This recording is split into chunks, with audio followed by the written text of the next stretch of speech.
with the VIP Play app. VIP Play has more than 200 leagues, every bet type you can imagine, live betting and live hosts, all with 24/7 support from real live people when you need them. Start betting better with the VIP Play app today. Don't be a better, be a better with VIP Play today. Download VIP Play today or head to VIPPlayApp.com. Make sure you use the promo code FANRUN to take advantage of their welcome bonus and so they know that we sent you. Gambling problem? Call 1-800-8899-789. Must be 21 or older and located in Tennessee to bet. Good morning, Fan Run Nation. Well. Here we are, folks. Just one day away from game day for the Vols. Let's celebrate it because, damn it, we deserve it. The wait is over. Oh, yeah, we'll celebrate it, but not before we celebrate an Orange Letter Day on Rocky Top yesterday. It starts with Tennessee extending our coach, Rick Barnes, to a lifetime contract. I'm sure this makes a few fans a little uncomfortable. I get it, but we'll talk about what it signifies in terms of the state of the Vol basketball program. And then not long after the Barnes news, we hear that we've landed the big one. Five-star generational wide receiver talent Tristan Keys ends the mystery and announces that he's flipping his commitment from LSU to Tennessee. While we certainly need to focus on the here and now for the Vols, and we'll do that, this announcement gets the juices flowing about how loaded this offense is going to be next season and beyond. We are building a monster here, and we'll gladly talk about it. We'll also get some perspective on those developments, along on thoughts with the Vols opener with Syracuse tomorrow, when we're joined by our friend Reed Carringer of Football Time in Tennessee in Hour 1. We'll also give our keys to what we feel needs to be a statement-level win for the Vols in Hour 2, and we'll preview another banging weekend of high school football in East Tennessee when Russell Biven of WVLT joins us. Russell will also have some news of a brand new groundbreaking high school programming event happening right here tonight. Russell breaks it down for us in Hour 2. We'll recap last night's opening night week 1 in college football. The Cowboys pee down their leg on the Micah Parsons stalemate. Got a little in or out to play, along with one more round of small college ass kickings. We've reached the famous final scene here on the last edition of Under Review, but make no mistake, it's a celebration. Brett, let's hit that open. From the studios of Fox Sports Knoxville, it's time for Under Review with Bob Baskerville on Fan Run Radio.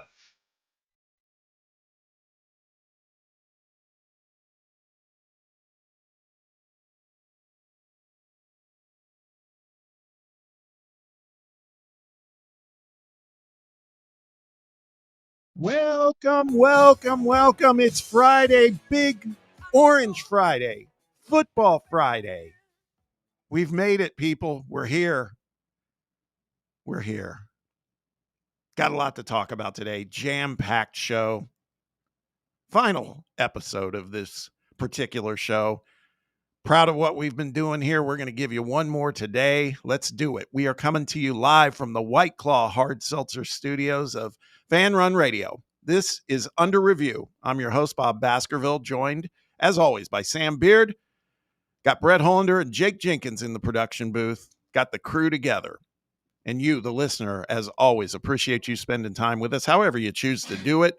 Whether it's live on the radio dial, AM 1340, FM 105.7, maybe a live stream on your desktop or laptop at fanrunradio.com, or maybe you're streaming live on your mobile device using that free Fan Run app. If you aren't aware of that, get to it, download it. Maybe you podcast us. That's perfectly fine too, because we are available anywhere you listen to your podcasts. Time shift away. We're also on video. Fan Run TV on the YouTube channel. Go check it out. Like and subscribe. You can also live chat with us there. We're also on X on video as well, and Twitch. I think you get the picture. This is a fast-moving train, man. We've been talking about it all week. Fastest growing sports entertainment company in this market. We're proud of it, and we certainly can't do it without you. As our friend Jake Crane always says, without you, there's no us. And we certainly appreciate you spending time with us, supporting the brand, supporting our show for as long as you have too. Means a lot. You can also be a part of the program too on a live basis. You can phone or text us. The lines are open. The number, area code 865-966-3435. That's 966-3435. Or again, you can communicate with us over on X, which is kind of crazy to say. It's kind of the old-fashioned way now. And that's digital world, but you can do that over on X at Fox Sports Knox. Here we are, 26 hours till football time in Tennessee. Less than a week till NFL football. I mean, it's on now. There's no more talking like, hey, it's almost here. It's almost here. Boys, it's here. And I am thrilled. Feel that fall air out there. Sun's out. Everybody's popping in their orange. One of the best times of the year. Let's get to it. Let's say hello to the rest of the gang, though. Sam, happy Friday, man. How are you? Doing great, Bob. We made it. Great slate of some college football last night. And then we got more tonight. Got more tomorrow. Got more the next day. Got NFL the next week. You're right. We've officially made it. Last dance here on Under Review. Excited for a good show here today as well. Put a bow on a great show. Put a bow on the off season as well, and then just full steam ahead into football season. I'm pumped up, ready to go. I got some buddies coming in town this weekend to just sit around and watch college football in our house and indulge in football from 12 to 12, pretty much. Going to be a fantastic weekend. Can't wait to get it going. Nothing more to say than that. By the way, if you're watching on Fan Run TV, it's not just me and Sam that you're seeing. You're also seeing my little friend here on the drink cup, Smokey. Fierce Smokey, as we call him. A friend of mine who's an artist at heart actually is the guy responsible for, by the time you start watching the station, maybe by voluntary reaction tomorrow, you're going to see this backdrop in full, okay, behind Sam, and it is badass. You're going to see a lot of buzzwords with Tennessee lore, football, basketball, baseball, you name it. We felt that's the best way to kind of help accentuate what we're doing in the studios. But my buddy who did this and did a fabulous job with it, shout out Randy, he looked at this logo on the mug, Sam, and he said he doesn't think it looks that mean. He said it looks kind of warm and cuddly. I was like, look at those eyes, man. I don't think that's cuddly. Maybe he's just hungry. He said, he's like, not. Dude, you haven't fed me in a while. Yeah, he goes, he's not showing any teeth. That's the problem. I was like, okay, all right. And kind of a similar sticker to that, I guess, on a water bottle. Mm-hmm. William and I were watching the Mike Keith show, I guess. I don't even know. Is that the name of it? The Mike Keith show? It is what it's called, yeah. We were watching that yesterday, and I was pointing out to him. There was like a water bottle kind of in the background, and it was Mike Keith's face just doing like his sack. Oh, really? Yeah. That's awesome.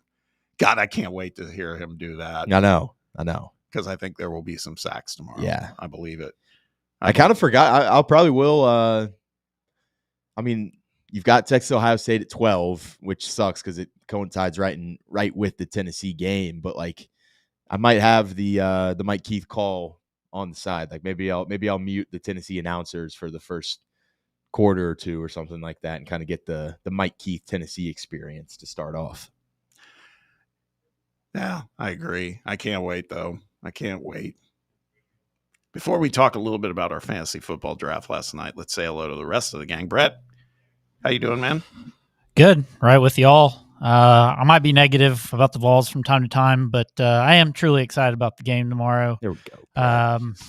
I'm just interested like everybody else, the unknown of what this team is ultimately going to look like. And it's nice to be kind of top level game as far as an opponent, but still a good test. And I'm always happy for a test to open your season and a cool venue and everything else. And just excited for the weekend as well. I've got my soccer I'll be watching as well. So it's just a good overall weekend and all that. So looking forward to it. Excellent. So yeah.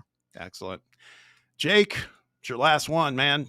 At least for now, right? You're going headlong into school, and You'll see me sometime in the future, I'm sure. yes, guaranteed. But it's blown by fast. It's crazy. I feel like I was just sitting next to Bubba, learning all this stuff. That's right, man. What God, it's been like over 3 months now. Early May is when I first started, I think. But But you've done a good job. Everybody loves you. I've here. had a blast. It's been remarkable. It's been awesome. Yeah. Well, it's only going to get better here now that you're gone. But no, it's only going to get better, and I say that because you need to certainly keep in touch because we'll have needs for sure. Oh, yeah. We're continuing to grow, and you're kind of you got your school schedule front and center right now, and that's your priority, young man. So go take care of that, and You just can always drop out, Jake. yeah, that'll go over well at Yeah, home. no. Just do the grocery store and come hang with us. But yeah, if you need me, give me a call. Yes, we will. Like I said, we want you to do some shadowing when you get some free time on some other stuff too. So Absolutely. yeah, that'll be cool. You got an in or out for us later? I do have one. Okay. The only thing I I'll think you'll like it. I can't wait, and I'll caution you to this. I have a feeling the last hour things will get packed, so we'll have to be. When I say let's go, we got to go. Okay. So keep that in mind. But looking forward to it, of course. Okay, couple minutes on the fantasy football draft. We had that last night. It was a weird one for me because I've never been in a fantasy football draft where they didn't do a snake draft or an auction. Yeah. And it was all precipitated by this wild set of challenges. Brett had some other commitments, so he's in the league, but he wasn't there for the challenges, which meant he was down near the bottom of the picking order as a result. I was here for it, and I actually was comfortable with everything that was on tap, but I got tripped up in about the third round on Flip Cup. I was the only guy, and I had it a couple times. Yep. So I don't know if you saw it. It was like there, and then it tip over. I saw the cups that we were playing with for Flip Cup, and I immediately went, "Yep, this is my opt-out game." Too heavy? You think? Yeah, I don't know. It's normally a game that you play with red solo cups. Like the weight of them is just a little bit easier to kind of land on like the lid, and we were using the kind of the bigger, stronger plastic fan run cups that we had. Yeah. And I saw them start to pull those out, and I was like, I'm advancing to the next round. I'm using my veto. And it was a funny moment because it just turned out to be Bob and Russell doing Flip Cup. Two for old like, guys. The two old guys. Just doing it for like a minute straight. And Russell was going crazy. He was like, God, come on. And then Bob's cup was like falling off the table. And yeah, it was that was a tough draw for you there, Bob. Because some of the ensuing stuff, Sam ended up winning it because everybody had a veto, is what we were talking about. You had one chance to say, I'm not doing this particular challenge, and Sam picked that on the Flip Cup, which turned out to be smart. Some of the other stuff down the line, I'm not sure I would have beaten Sam in push-ups or the 40-yard dash or those things, but I definitely would have been higher up in the picking order. Let's put it that way. But Sam won it. Sam and I would have shoot it. Sam's dropping buckets last night in the horse shootout. And it's like, I said to him, I go, where was that in the tournament when we played in May or whenever that was? I didn't have defenders near me. Yeah. Or I didn't have to dribble the ball, I guess, beforehand. You went Jemai out there in the horse game? Yeah, pretty much. Got freed up away. Pretty much. Yeah. He smoked John Reed at that point. I mean, John got to the finals with him, and even John kind of knew. He was like, this is not going to be good. Yeah, John was like, I'm not much of a shooter. I was hoping for kickoff return or something like that. Yeah. Oh, yeah. Kickoff return on college football 25. The way 26. that the wheel played out, I think, was actually pretty good. Like, if we had gotten we played Vol, but it was basically like Pig. Yeah. If we had to play Pig with, 7 or 8 different people, we would have been there for 30 minutes on that game alone. So, like, I feel like the way that the competition kind of whittled down, we got some of the more difficult, like longer games with just a couple people participating in each one. Yeah. Yeah. Like the foot race, like we only had 3 people doing that. You lower your risk for injury with just less people in the competition. Yeah. I think we went 3 I for thought about 3, that. not getting injured in the race. So that was good. If we were racing and you had like across that parking lot, and you had like 6 or 7 people, Right. I was literally worried. I actually changed my shoes and everything in the event that came up, because it's like, man, I don't want to go down. That's the other thing. I'm an older guy. I'm a big guy, but I think I move pretty well. So I think I would have done okay, but I was worried about that.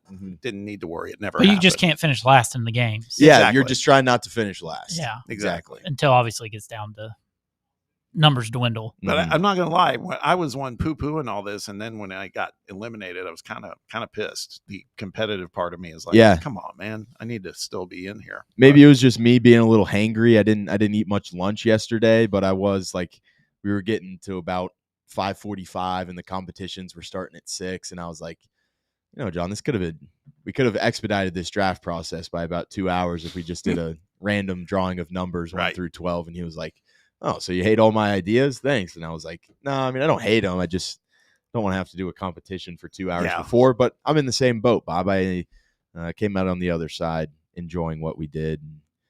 I think a lot of people had fun too, a lot of people had fun making fun of Vols Tim 85 at his expense with the quarter toss to the wall. Mm-hmm. You know that game in like the Last Dance documentary, Brett? I think like a small animal could have done it better than Tim. Like he was 6 feet away from the wall. It was bad. It was bad. Everybody else was like 2 to 3 inches away from like the siding on the wall, and Tim was like, what, he just dropped it out of his hand basically? He just didn't know how to throw it, and then it landed vertically, so it like rolled back 4 or 5 feet. Backspin on it. Yeah, he didn't realize he needed to throw it flat.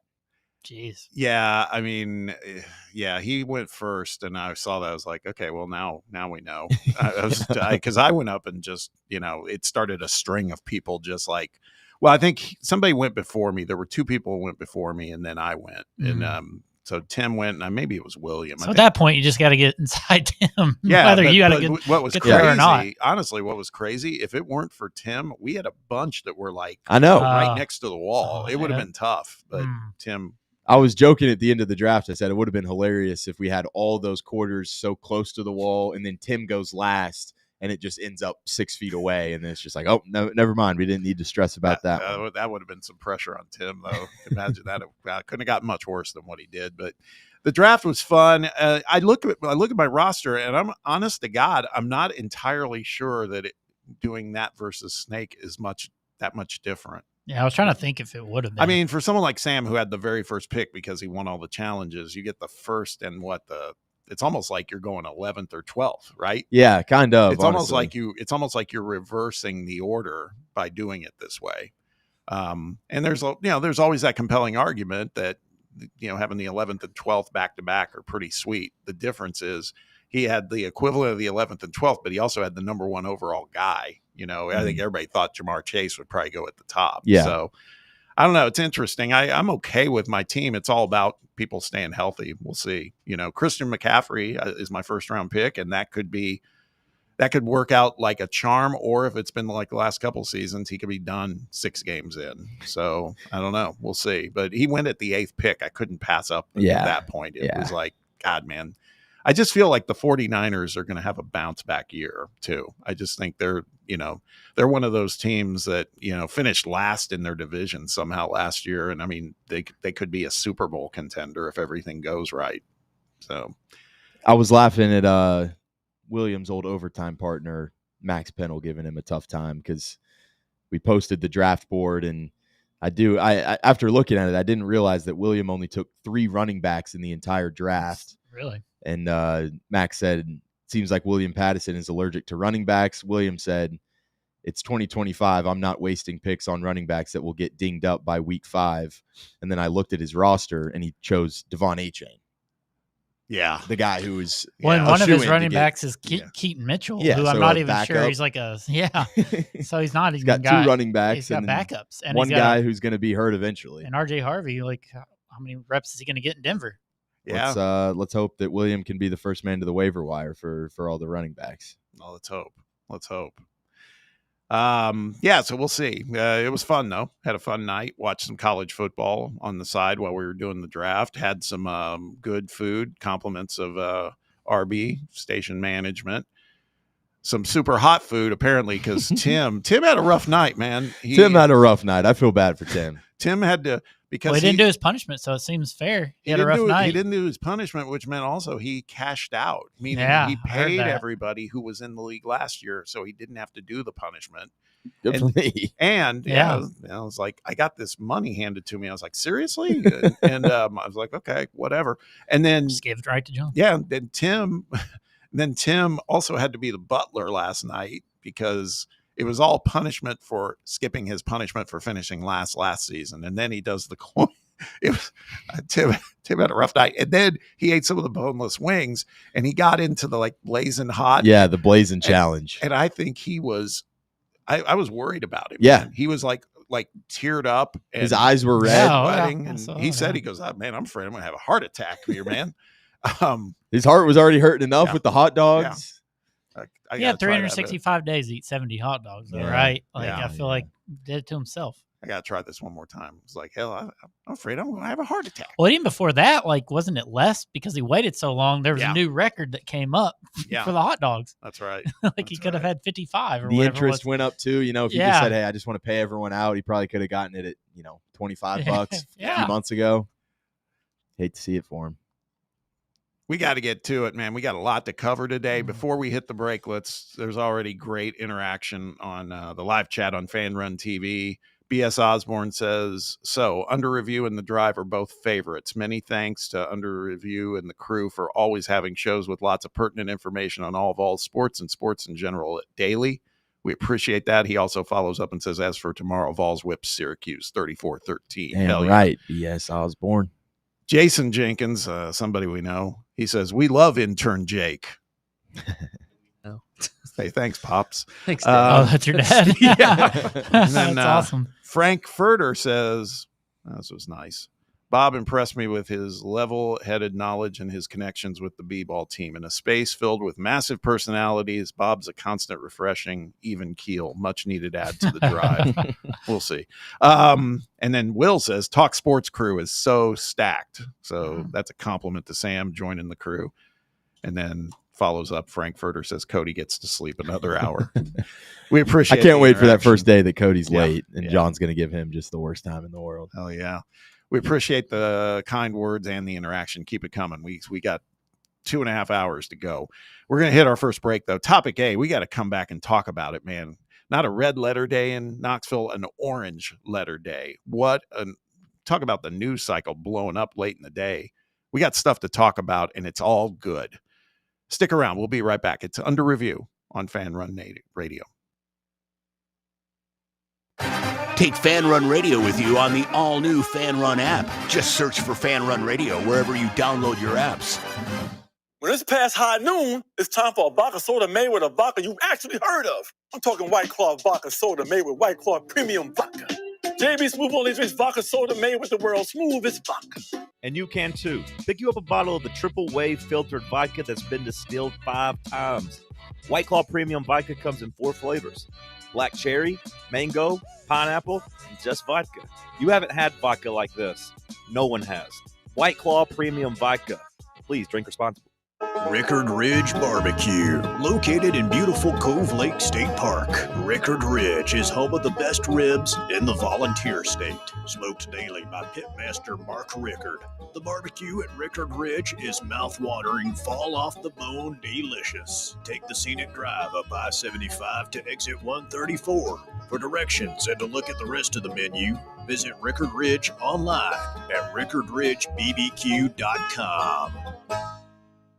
Got a flat tire? Strange noise under the hood? Don't stress. Roll into Matlock Tire and Auto Service. From oil changes and brake repairs to brand new tires, Matlock's certified techs do it all. Fast, friendly, and fair priced, Matlock is the home of the price match guarantee. Bring in any competitor's ad and Matlock will match the exact same tire for the exact same price. Matlock Tire and Auto Service. 5 locations in East Tennessee. Visit MatlockTireService.com to find the location nearest you and schedule your appointment. Look out, East Tennessee. It's The Chase. Right here on Fan Run Radio and Fox Sports Knoxville. Join me, Tennessee sports renaissance man, Chase Thomas, and the biggest rising stars in Tennessee sports media like Ryan Shumpert, Ethan Stone, Brian Sylvia, Caleb Jarreau, William Pattison, and so many more folks every weekday from 1 to 3 p.m. on WKGN's newest show, where we talk all things Tennessee Vols and always take your calls. Citizens National Bank. We make it easy to save money. Get access to thousands of discounts on shopping, dining, and travel with the CNB Plus Perks account. It's a powerful new way to save money with roadside assistance, cell phone protection, identity theft protection, and credit monitoring. Banking at CNB has its perks. Call or stop by a branch for more details. Citizens National Bank. Banking never felt so good. Member FDIC. Ready to launch your career? Axle Logistics is a leading third-party logistics company where excellence is an energy. With an award-winning culture, Axle proves that positive outcomes come from a positive environment and a work hard, play hard mentality. At Axle, the drive for success is infectious. And with an uncapped commission structure, hard work isn't just noticed, it's rewarded. For those with big goals and even bigger dreams, Axle Logistics is the place to start your career.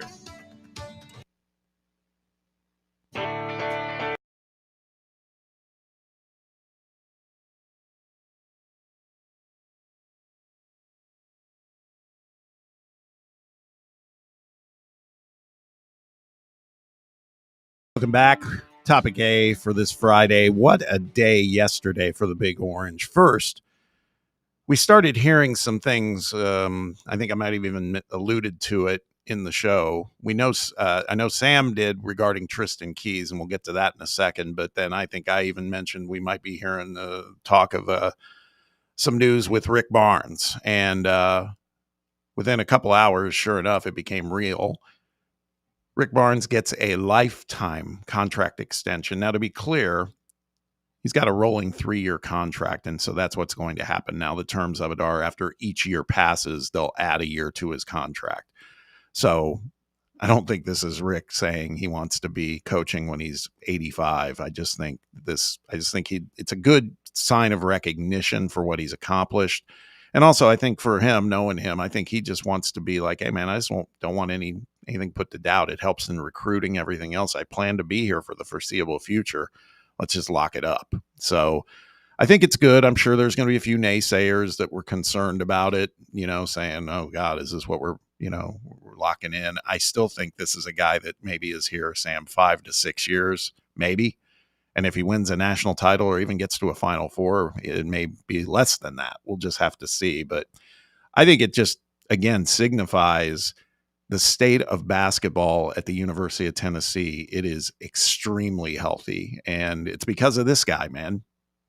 Yeah, I mean, they want him to be the leader of this program until he doesn't want to be coaching anymore. And I think he's absolutely earned that right in his time here at Tennessee in terms of elevating the program to where it's been at, getting you, into places that, and just a level of consistency, I think, that you haven't seen in a really long time. And now a guy that is, knocking on the door of that elusive Final Four for him, and going out there and still kind of finding a new identity a little bit in his last couple of years with the transfer portal and being able to hit on those guys and evaluate talent at such a high level. I think it's just kind of another vote of confidence, from this athletic department and from Danny White saying, hey, man, however long that you want to let this thing go, we know that you don't feel like you're stopping anytime soon. So we're not going to try and stop anytime soon. And, we're going to give you that honor. And until,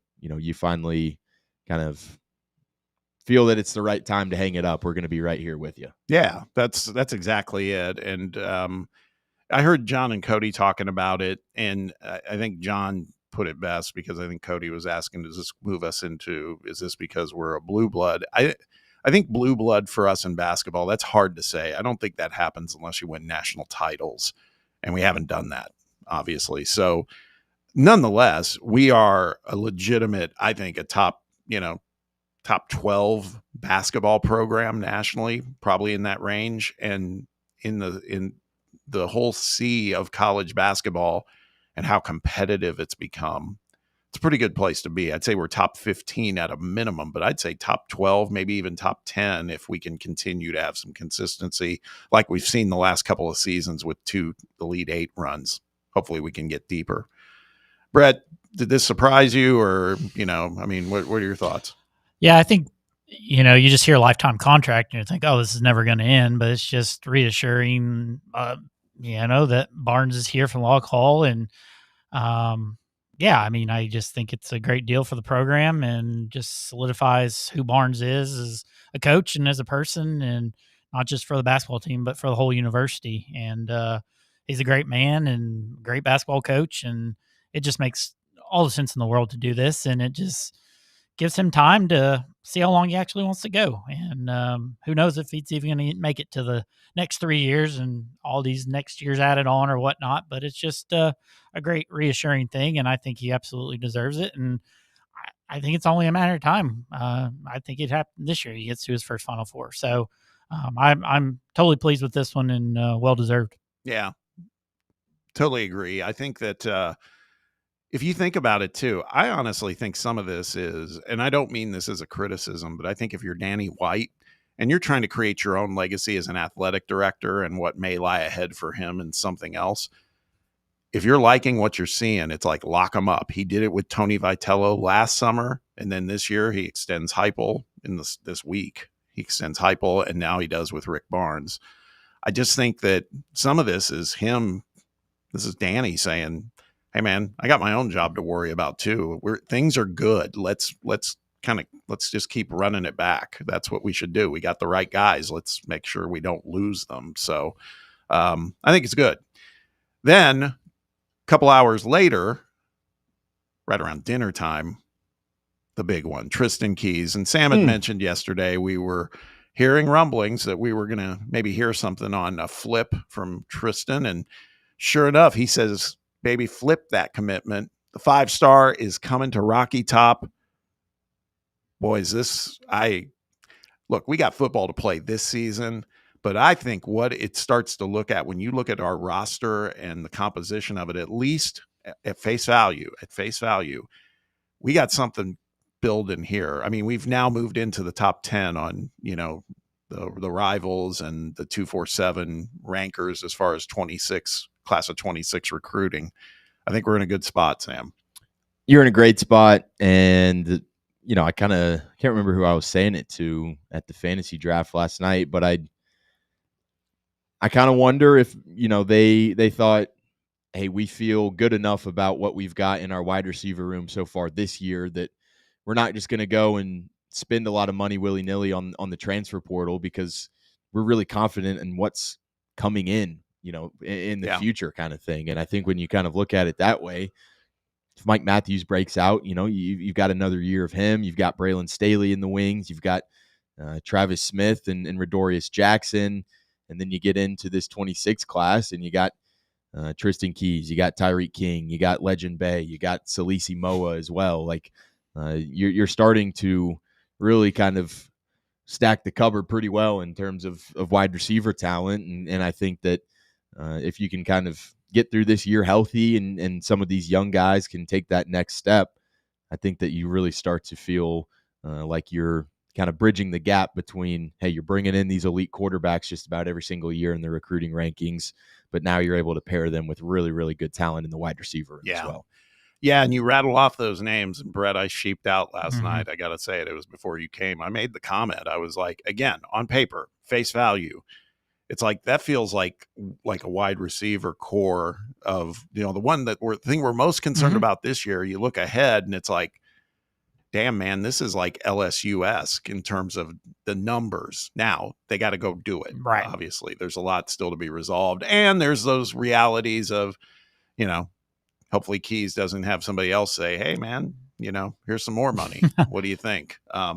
Nonetheless, I just feel like this is a pretty exciting time. And again, and that's before we got football to play this season too. It just means like the road ahead looks really promising. Yeah, it means a 5-star in high school. He's not a 5-star at the college level yet. So, but I mean, you gotta have talent to get to national championships, and we've seen that firsthand with some of the teams winning this. And to get a 5-star kid like this, and I mean, he's a game changer, that's for sure. If all goes as planned and things like that, and Faison hits the ground running when he gets on campus. So, you like what you're building up front with the line and the run game that is going to be there, and I think it's a great get. no doubt about it. And as much as I was always in the boat to wanting Hyder more than Keys, but now that Keys is in the boat, let's go do it. Absolutely. Absolutely. It's too bad we got to play this season. I'm kidding. I just wonder though, like, does Heupel change something? Like, because you're going to have a bunch of guys come in here and you're going to get competition, and that's what you want on the team, and things like that. Yeah, like I've been saying before, and I say this for the quarterback room too, with Brandon coming in as well. I think the same goes for the wide receivers. I'm of the belief in this era, the sign of a really, really strong program is if you have guys moving on to other programs because of playing time mostly. Yeah. And it feels like we're starting to get in that realm. We've seen it with Alabama and Georgia and Ohio State for a while. Be nice if we can get there. And I think we're getting close. So yeah, kind of promising. All right, let's hit a break. We'll continue this conversation, maybe talk a little Tennessee Syracuse with friend of the show, Reed Carringer from Football Time in Tennessee. Reed's always got some good takes, and it's fitting for a guy like Reed, who he and I have known each other for a long time now, and we were together in the opening days of Rocky Top Insider. I feel it's kind of fitting he's here joining us today on our last show. Looking forward to hearing from him. Let's get to it, though. Quick timeout. We'll be right back with Reed Carringer. You're listening to Under Review on Fan Run Radio.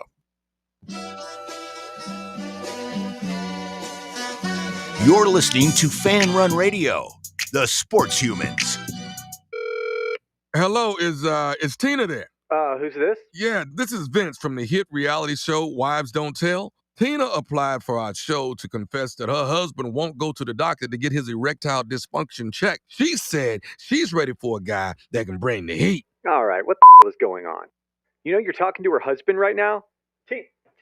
Well, she wrote the application that her man's performance is questionable. She's basically married to a coffee table. She also said, we live within driving distance to Men's Pro Knoxville, but he's too scared to get a blood test. Oh my, she is done. She is so done.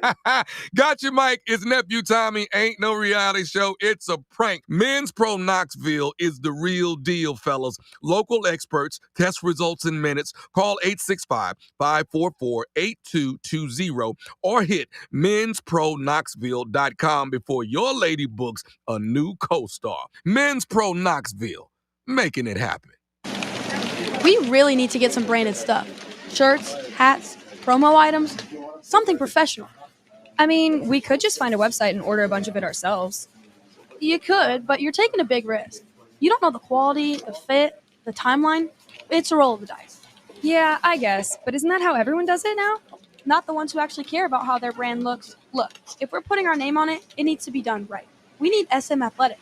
SM Athletics? Yeah, they specialize in working with businesses like ours. Apparel, hats, promo gear, but real, customized stuff. They actually care if it turns out right. Probably a lot better than getting stuck with 100 t-shirts with crooked logos. Exactly. Plus, they'll walk you through everything. Sizing, colors, material, so it matches the image we're trying to build. Makes sense. What's the name again? SM Athletics. Trust me, if you want to look like a real company, not a flea market stand, this is the move. If you're serious about your brand, work with people who are serious about getting it right. SM Athletics. Attention service members and veterans. Introducing the Griffin Law Firm, your trusted ally in military legal matters. From court-martials to benefit claims, at Griffin Law, your mission is their mission. Here's VFL Marshall Griffin. As a veteran and retired military attorney, I've successfully defended lifelong benefits and helped preserve professional futures. So I know that when you hire a military justice lawyer, you maximize your chance to get relief. With my unique experience, I can advocate for you because there's no military matter that's too big or too small. Let us help you make these critical decisions that could affect the rest of your life. Remain silent. Request counsel. Call Griffin Law. For a free consultation, call 888-707-4282. That's 888-707-4282. Or just visit griffinlawdefense.com.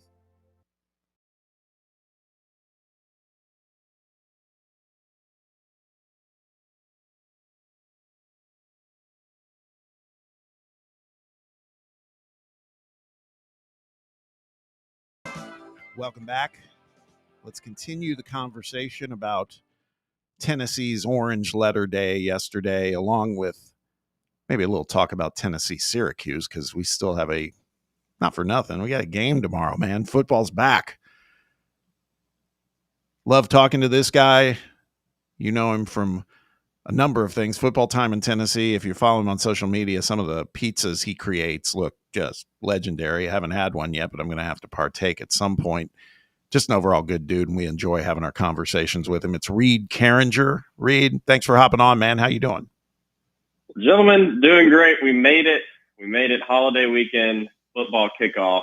Got to watch quite a bit of football last night. Man, feeling great today, guys. Feeling great today. And an honor to be a part of the last edition of your show, and excited about what's coming for y'all. Yeah, amen. Appreciate that, and we're all excited too. It's gonna be fun. It's good times here right now. It's the good old days right here and now at Fan Run with everything going on. All right, let's start maybe with what just happened yesterday. Start with Rick Barnes, because I know you're a basketball nut too, like me. I had texted Coach and said that. I said, it's great for him. I go, I just think for someone who loves basketball too and appreciates it, we got work to do still to get to a Final Four, et cetera. But I love the kind of the affirmation of this guy's not going anywhere, and we should be thrilled about that because this is a Hall of Fame coach, and the state of the patient being Tennessee basketball is pretty damn strong. Winningest coach in the SEC in the last 5 or 6 years, has taken Tennessee to new heights, back-to-back Elite Eight, multiple Sweet 16s. And I think, guys, just from the perspective of last season, toward the end or even through the season, there was a lot of talk. Does Barnes hang it up after Zakai's gone, after Mashak's gone, after this kind of core class that has taken Tennessee to new heights, to number one again in his tenure. So I think it made tons of sense for Danny White and for Rick Barnes and crew to get this done, just to solidify that, hey, he's going to coach here until he's ready to not coach anymore. It's going to be great for recruiting. I think building the program, he has given the program unprecedented stability, right? And this just is right in line with that. It's in line, I think, with Danny White's view as far as the athletic department. I know you touched on that, on locking up Tony Vitello, on extending Josh Heupel, and doing all of this stuff not in the season, but before the season or directly after. Just makes so much sense. I think it's a good business practice. Just no complaints, no notes. Great move for Tennessee. Let's talk about the other big news yesterday, getting 5-star Tristan Keys, number 4 overall player in the country. You've now got 2 of the top 5 players in the country with Faison Brandon and Tristan Keys, and you kind of get that quarterback wide receiver duo that I feel like you've been searching for over the past couple cycles. We were talking about this right before the break, Reed, but do you think there's any sort of truth to maybe Tennessee not going out and being super aggressive in the portal at wide receiver this year because they're so confident in kind of what's coming down the line for them with some of these young guys, and now Keys added into the fold there? I do. I think they're reloading. You've got to have a big picture view of the program as a whole, especially in college football, even during the transfer portal era. Excuse me. I think this was probably wise. What also, we could talk about the Adidas element of that in a second, but top rated recruit in the country, or top rated wide receiver in the country, also the highest rated wide receiver commit in Tennessee program history.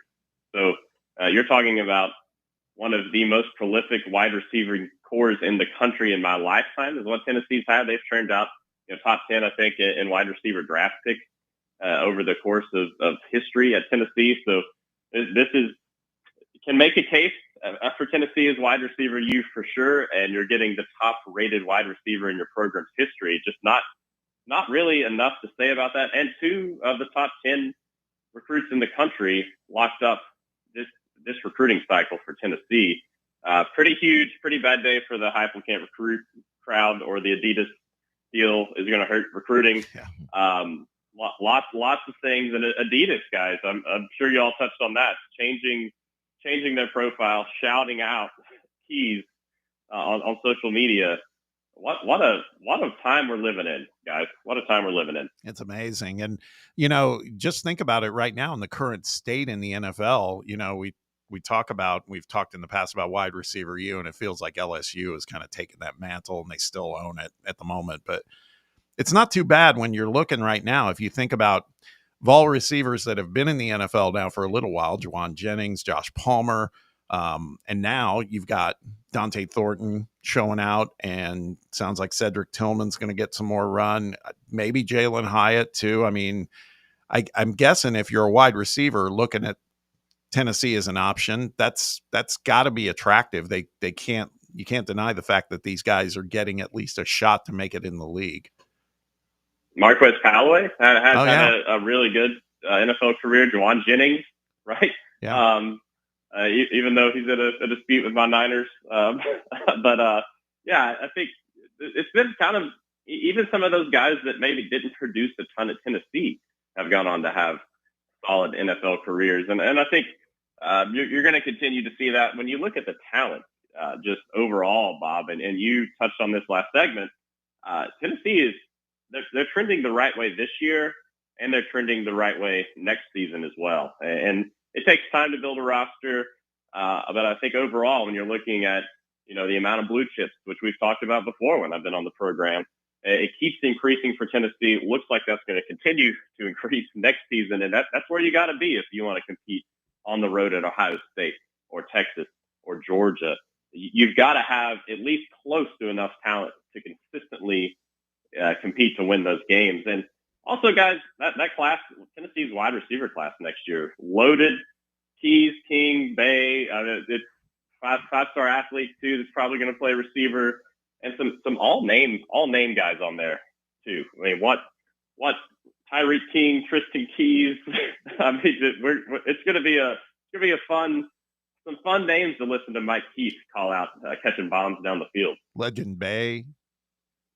Yeah, what a name! What a name! If we're just going off names, it's going to be elite.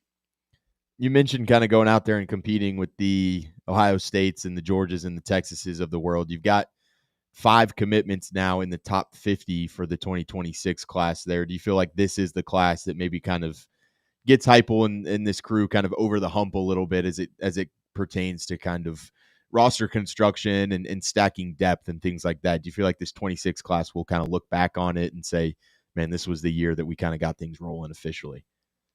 It certainly looks like that right now. It's been a really, really strong 2 or 3 months for Tennessee on the recruiting trail. Now, you've got to finish, you got to close, but the way recruiting is now, when you pretty much sign everybody at the end of the season, or even before bowl season, playoffs, all that, I think Tennessee's in a great spot, really, no matter what happens on the football field this fall. And two, guys, it's Heupel's still a young head coach, right? When we talk about looking around the country at head coaches, and I think he should be credited for growing in the area of roster development, talent acquisition, keeping some key talent that you need to keep.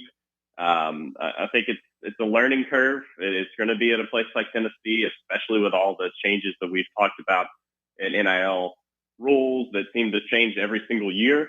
But Tennessee is absolutely trending in the right direction. And honestly, I think doing better than if you had told anybody Tennessee would be in the position they are right now, headed into the Syracuse game, through Heupel's tenure, the day he got hired, they would say A+ job so far for Tennessee.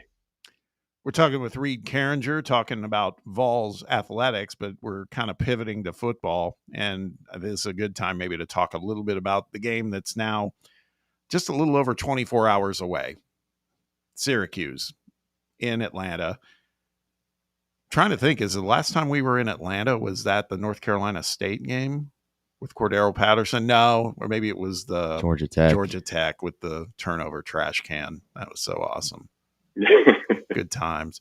No, but so Atlanta's been pretty good to us by and large, but what are your kind of top line thoughts on this game? The more we spent a couple days talking about this, of course, and like earlier in the week, we spoke with someone who was covering the beat for Syracuse football, and it kind of reiterated what we could read in a Phil Steele magazine or something else in terms of Syracuse just lost a lot of personnel, man. And it just feels like, if we're taking care of business tomorrow and not making mistakes and just doing what we do, this should not be too close a game, but there's some who think that may not be the case. What are your thoughts? Yeah, it's interesting. That was one of the surprise teams in the country last year under Fran Brown, winning 10 games. But most of those people are gone. Kyle McCord gone, the quarterback, Steve Angeli, and who really knows what he's going to bring. They lost their best receiver who transferred to Penn State. That I think could have probably caused some trouble for Tennessee. You got almost an entirely new offensive line. So it kind of, when I look at football games, guys, Tennessee wins the game when they run the ball well, right? And it's the teams that have been able to bottle up the run game, Ohio State, Georgia, teams like that, to give Tennessee fits. The Vols have been the top rushing team in the SEC the last 2 years, top 10 nationally in rushing the last 2 years. Syracuse's rushing defense last year was 112th out of 134 teams.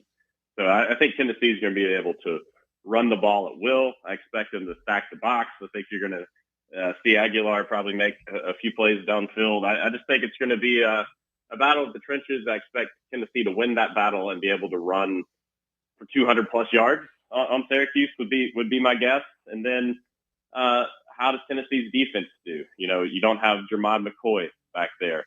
Syracuse liked last year to throw the football. They'd throw it 50 times if they could. Can Tennessee stay in front of receivers and let that defensive line put pressure on Angeli? And I like Tennessee a lot, honestly, in this matchup, guys. When you think back to kind of Tennessee's opening season games against middle tier ACC type teams, Tennessee usually performs pretty daggum well. We know that everyone's going to have their eyes on the quarterback position, but I want you to kind of call your shot. Give me the leading receiver statistically for Tennessee on Saturday. Ooh, I like this. Well, you hope it's Mike Matthews, right? And I don't. That's the one thing that kind of gives me pause about this game is no one's been on the field right together in practice lately. It seems like until the last week or two. So you've got a new quarterback.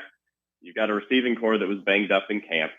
You could go dark horse here and go Kisselman, right? Because I do think you're going to see the tight ends being featured more in this offense. I think he's going to have a big role in this offense this year. So I would say I hope it's Mike Matthews, but I think it could be somebody else. I think it could be Staley. It could be Kisselman. But I'm still going to go. We're going to go with Matthews. I want to see him get involved and build some chemistry with Aguilar. Oh man, feels good that we're talking about this, right? Been a long dry summer. As far as somebody who is going to emerge, I'll pose this question to you. This was one that, and you might have even touched on it, and so you might be repeating yourself, but I'm going to ask it. We talked about this earlier in the week.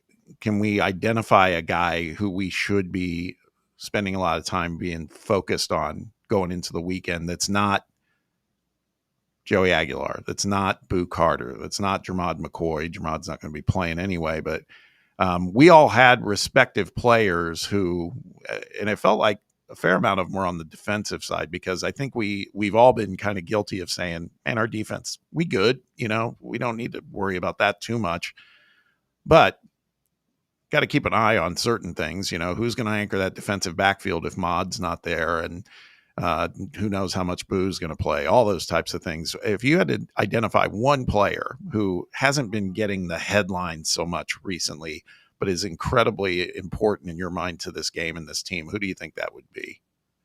Yeah, Colton Hood, easy for me. The transfer defensive back from Colorado, especially we don't know when Mod's going to be back. You really like what Ricky Gibson's going to do. I think he can be potentially an all SEC type corner for Tennessee this year. So how does Colton Hood perform? How does he hold down the fort? And then how does he fit in moving forward once Mod gets back? But then they need him to be a productive DB. Reed, I feel like I haven't gotten your record prediction maybe for the team yet. And then also maybe a caveat to that, like if you see Tennessee maybe go just light it up against Syracuse and you kind of see that passing game click a little bit more, and some of the things that we didn't exactly see last year, maybe they come to fruition on Saturday. Does that kind of change the calculus on how you believe this season plays out? Great question. Yeah, great question. I still think Tennessee's. I don't know that a lot can happen tomorrow that will affect my overall season prediction, other than a loss, right? Sure. But I do think, obviously, if the passing game comes out clicking, you really feel a lot better about some of those games like Oklahoma or on the road at Mississippi State or Kentucky, even though those are kind of bottom tier SEC teams. Tennessee's road struggles are well documented, right? This still scare me a little bit. But the passing game comes out blazing. I think you're not worried about those games anymore. But I still don't know that I'm going to pick them to beat on the road at Alabama or beat Georgia at home. Or maybe that changes the way I view that Florida game, because I think that team is either going to be very good or come completely off the rails, and that's the end of the Sun Belt Billy tenure. With Tennessee's likes, they'll probably fire him the week before. It'll be his last game or something, and all the emotion will be there, and they'll show out for their coach that seems very likable and very down to earth. I hate to say it, but I'm 9-3 for Tennessee this year, guys. With losses to Georgia, Alabama, and at Florida, as much as that pains me to say, guys haven't won there since 2003. That was 4 years before the iPhone was introduced. Wow, that's crazy. Right? For a little context. I was there. Maybe I need to go back. Maybe I'm the jinx. Maybe I need to go back this year.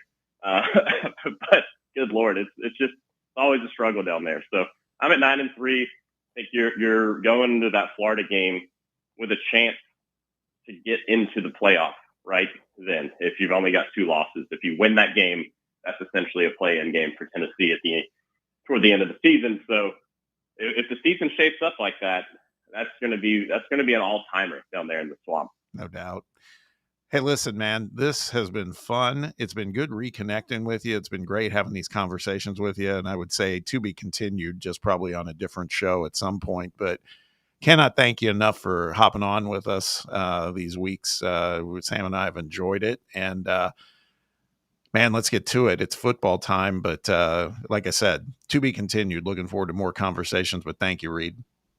Hey, guys, proud of y'all. Enjoyed the show. Looking forward to Sam catching you on Talk Sports. Yeah. Sam, I want to give a quick shout-out to Sam. Talking TV, Severance, you and John was a must-listen for me. Every time it drops, I want some more Talking TV from you two. And then, Bob, The Drive. I co-hosted The Drive some back in the day before I started working for you, Bob. So a big fan of Russ and Bear and that crew. And looking forward to everything good coming y'all's way. We appreciate that, man. Yeah, thanks, Reed. Appreciate Sure it. do. All right, my man. Have a great holiday weekend. Let's go. Let's get a win. Let's go, boys. See you, Reed. Go See you, Vols. man. That wraps up hour 1 of the show. Reed's a good dude, man. Yeah. Love chopping it up with him. When we return, we're going to continue talking Tennessee Syracuse. Keys to the game. We've, I think, touched on a few already, but let's talk about it. Let's get Sam and Brett's take on it, too. We'll do all that when we return. Stick around. It's Under Review on Fan Run Radio. You're listening to FM 105.7 and AM 1340, WKGN Knoxville, and W289CU Knoxville. Fan Run Radio. We really need to get some branded stuff. Shirts, hats, promo items, something professional. I mean, we could just find a website and order a bunch of it ourselves. You could, but you're taking a big risk. You don't know the quality, the fit, the timeline. It's a roll of the dice. Yeah, I guess. But isn't that how everyone does it now?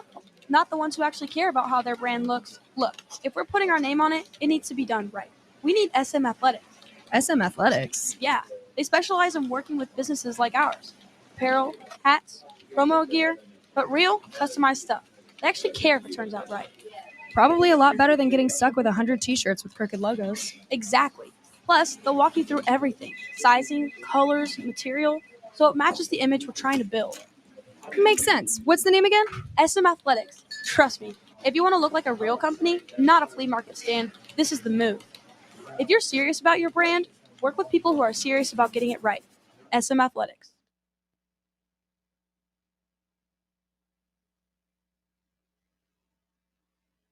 Got a problem tree looming over your home? Call ECR Total Landscapes. Whether it's trimming, removal, or storm cleanup, our certified pros get the job done safely and efficiently. We're licensed, insured, and ready 24/7 for emergency calls.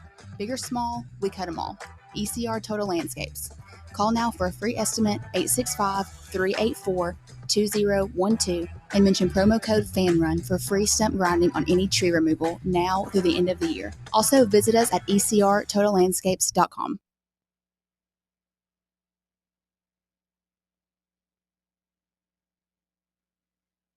Are you ready to show off that confident, radiant smile you've always dreamed of?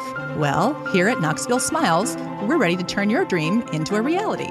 At Knoxville Smiles, we're more than just a dental practice. We're your partners in achieving optimum oral health. From routine cleanings and checkups to advanced cosmetics and restorative procedures, we offer a wide range of services in an environment that makes every visit a positive and comfortable experience. At Knoxville Smiles, it's about more than just treatments. We're focused on creating a welcoming environment where you feel like family. Our state-of-the-art facilities are designed with your comfort in mind, and our friendly staff is always ready to address your questions and concerns. Don't wait any longer to achieve a beautiful smile you deserve. Schedule your appointment at Knoxville Smiles today and take that first step towards a healthier, happier you.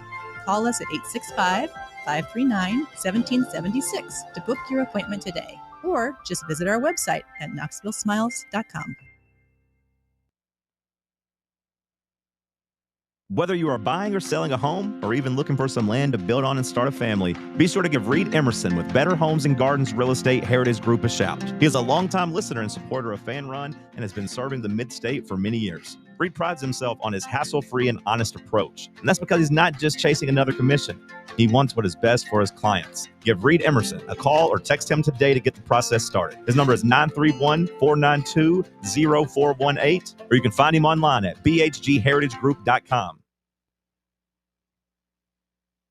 Hour 2 of Under Review starts now.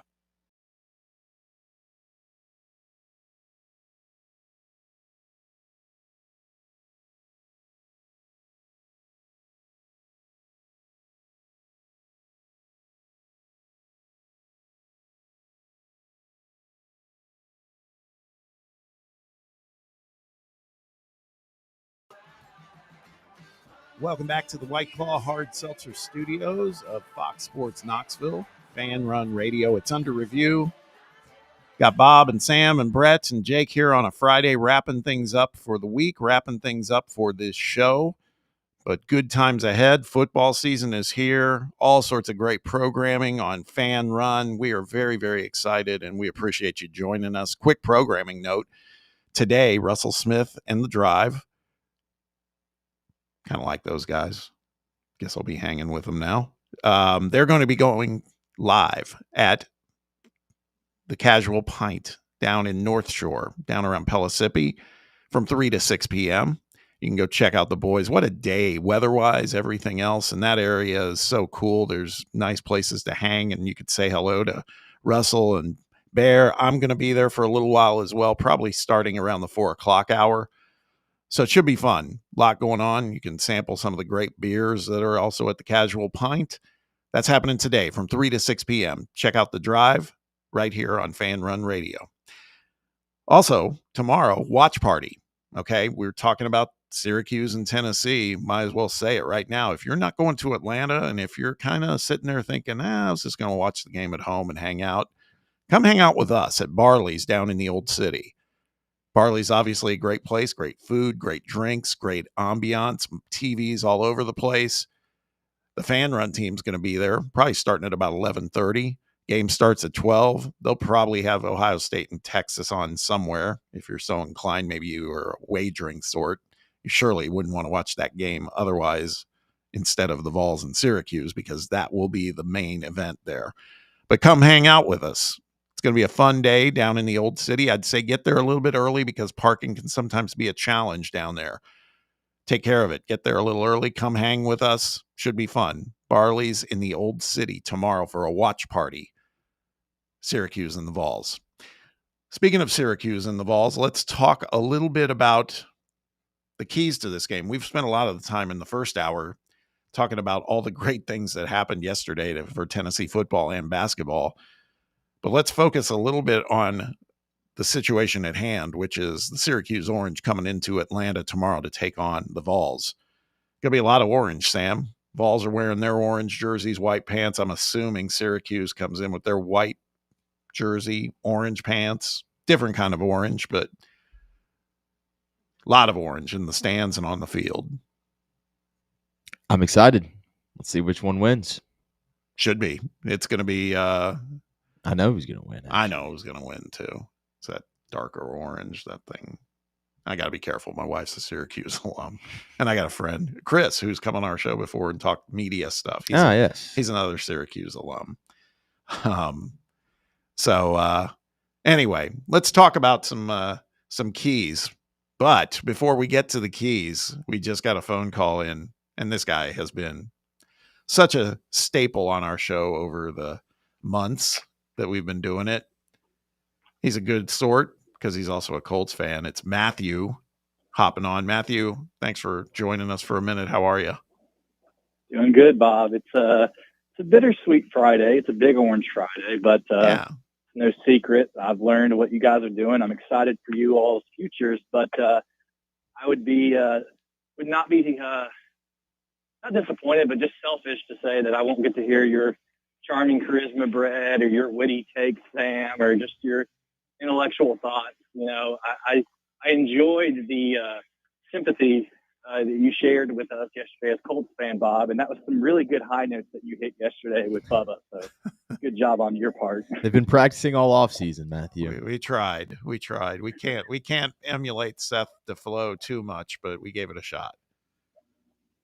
Well, I'm going to enjoy this brand that you guys have created. I know, you guys will go your separate ways after today, but just wanted to say thank you for, being a voice for many, not just myself, but just for so many Tennesseans across, I've lived in all types of states and cities, but the one thing that's always been cool is you share a common interest in the team and you start to meet people, and just the brand and the recognition that you guys kind of take away from your families doesn't get, looked at well enough to say, like, I know you're young, Brett. I know you're young, Sam, but just to watch what you guys could build out of this. And it's just been really cool to see you guys grow, and just wanted to say thank you for being a voice to so many Tennesseans across, I know I'm in Dallas, but this time of year is special, and I'm really excited to see what you guys do.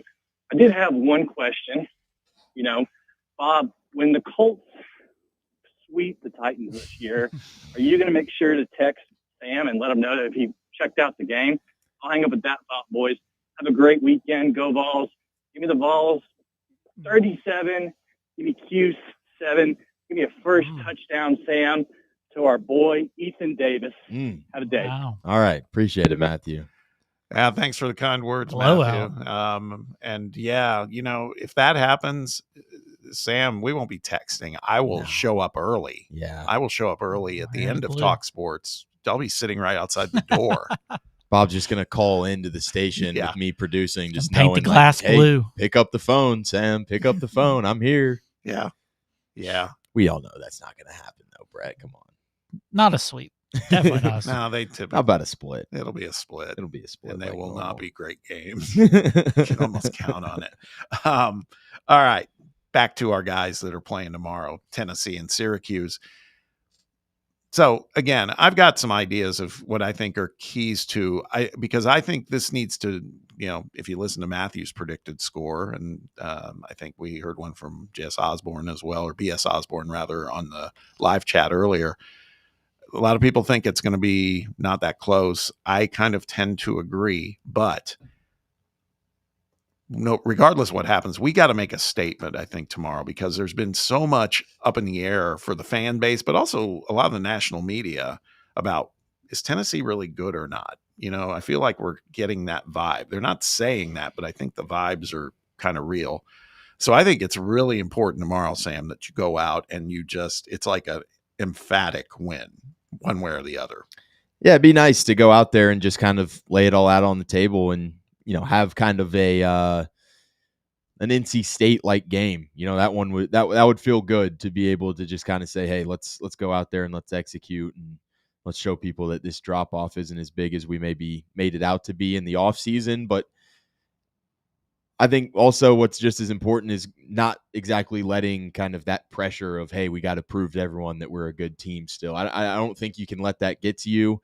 I think you got to kind of stick to your offensive identity, get out there and establish the run game to start off, get Joey acclimated in the passing game, and hopefully, you can land on a couple of those deep balls that can kind of flip the field on you and continue to get that tempo rolling for Tennessee. But just go out there and do what you've been doing, so far throughout, this Heupel era. Don't try and be too cute or prove the haters wrong type of thing. Just go out there and play your game and kind of dictate that pace early and go out there and get off to a good start. I do think that we had so many moans and groans last year in those first halves going, shut out and stuff like that. You would hate for that to kind of continue and bleed over into the next season. So getting off to a hot start, I think, is definitely a really key piece of this game as well. I agree. I think that, and I mean, I think there's things that dovetail off of that. It's like minimize the mistakes, right? This goes hand in hand, right? We talk about the offense and we talk about Joey Aguilar and we talk about his reputation from last season being, the gunslinger and throwing more interceptions than we've ever seen a Tennessee quarterback in the recent years throw. I think that also, it's going to be interesting to see how Josh game plans this from the perspective of letting Joey maybe be Joey. Because I've heard Russell say, I'd love to see a quarterback for Tennessee kind of just throw it all over the field. I don't disagree, but I also think just at the risk of, let's get out there and build a lead a little bit. And, the way to me that starts, it kind of goes hand in hand with another key is, establish that running game because we know that's what works for this team typically. And it feels like we've got three good ones.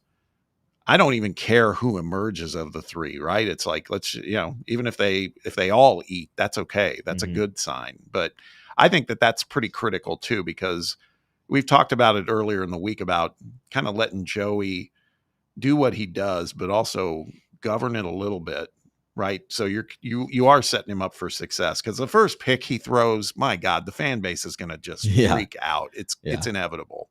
Brett will be one of them. I can feel it. Get him out of the game.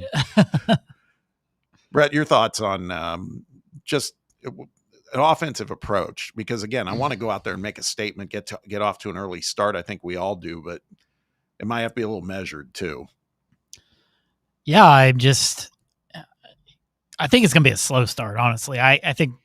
I just think without the receivers being in camp a lot, we don't even know which ones are actually going to get the snaps and different things like that. I think you're going to see possibly all 7 or 8 or, however many we actually have being out there. And I think the run game is going to be there, and I think that's what you're going to have to lean on in this first one, maybe in the first half as well. And I just can't see a hot start happening unless you hit one of the big plays.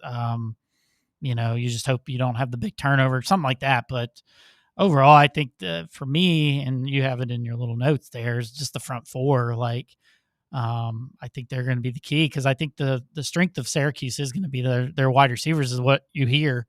And I think if you're not getting pressure, maybe that's some issues. So I hope the front four can get pressure without having to blitz with your linebackers and things like that. So it's just something I'm really interested in seeing because of the continuity up front and the wide receivers with the quarterback. I think it could be a slow start and we just have to be patient. Yeah. I think the other one too, we've been spending a lot of time today talking about what the path forward looks like in the receiving room. Looks really promising, right? Mm-hmm. But we've also talked all off season about our receiving room. It's kind of a question mark right now. Mm-hmm. I'd love to see a little bit of clarity come out of this game in terms of our wide receiver situation. Like, do we see a guy maybe emerge like, okay, that's our wide receiver one. And to me, maybe Mike Matthews tops that list, but I don't care who it is. Like I said earlier, I just want to see, someone that's like, okay, that guy's a dog, and that's who's going to be our go-to in the passing game. Hope we can see that. Maybe it's the the year-to-year jump with one of your veterans that's holdover in that room, and Chris Brazzell too. I mean, you True. saw what Jalen Hyatt was able to do after kind of getting a full off season of getting back into the mix there. I don't know. I am Thornton, really. Yeah. Thornton's another Dante example. Thornton, another guy that did Yeah. that exact same thing for sure. And so, Brazzell, when he first committed, I feel like you came into this thing and you thought, man, a 6'5", 200-something pound receiver, that's going to be a guy that should be able to do some really great things with us this year, and then just didn't exactly get it going. I do wonder if maybe this year is the year that it can click for him. You hope that he can be that veteran presence, and then some of those young guys flash as well. Yeah. Agreed. So, Brett, what's your vibes right now, like heading into it? The game's now like just a little over 24 hours away. Yeah, my head spins when this stuff comes around. I don't know what I'm going to think of in the next hour by the time the show ends. And I don't know, beginning the week, I was thinking we'd cover. Now I'm more lines, that I just said. A slow start means closer game. Yeah. And so, I think we're going to win. I think we're still going to have some questions coming out of the game. And it's going to be a little worrisome for people. And, but we can't overthink it, because we saw what we did to NC State last year, a good opponent, neutral site. We blew them out of the water, but then we saw how the rest of the season went. Yeah. So we can't get ahead of ourselves if we go out there and win by 30. We're going to be humbled pretty quick in a couple of weeks, possibly. So I just don't know how much we can. You just want to go get the win at this point on Saturday. And, Sure.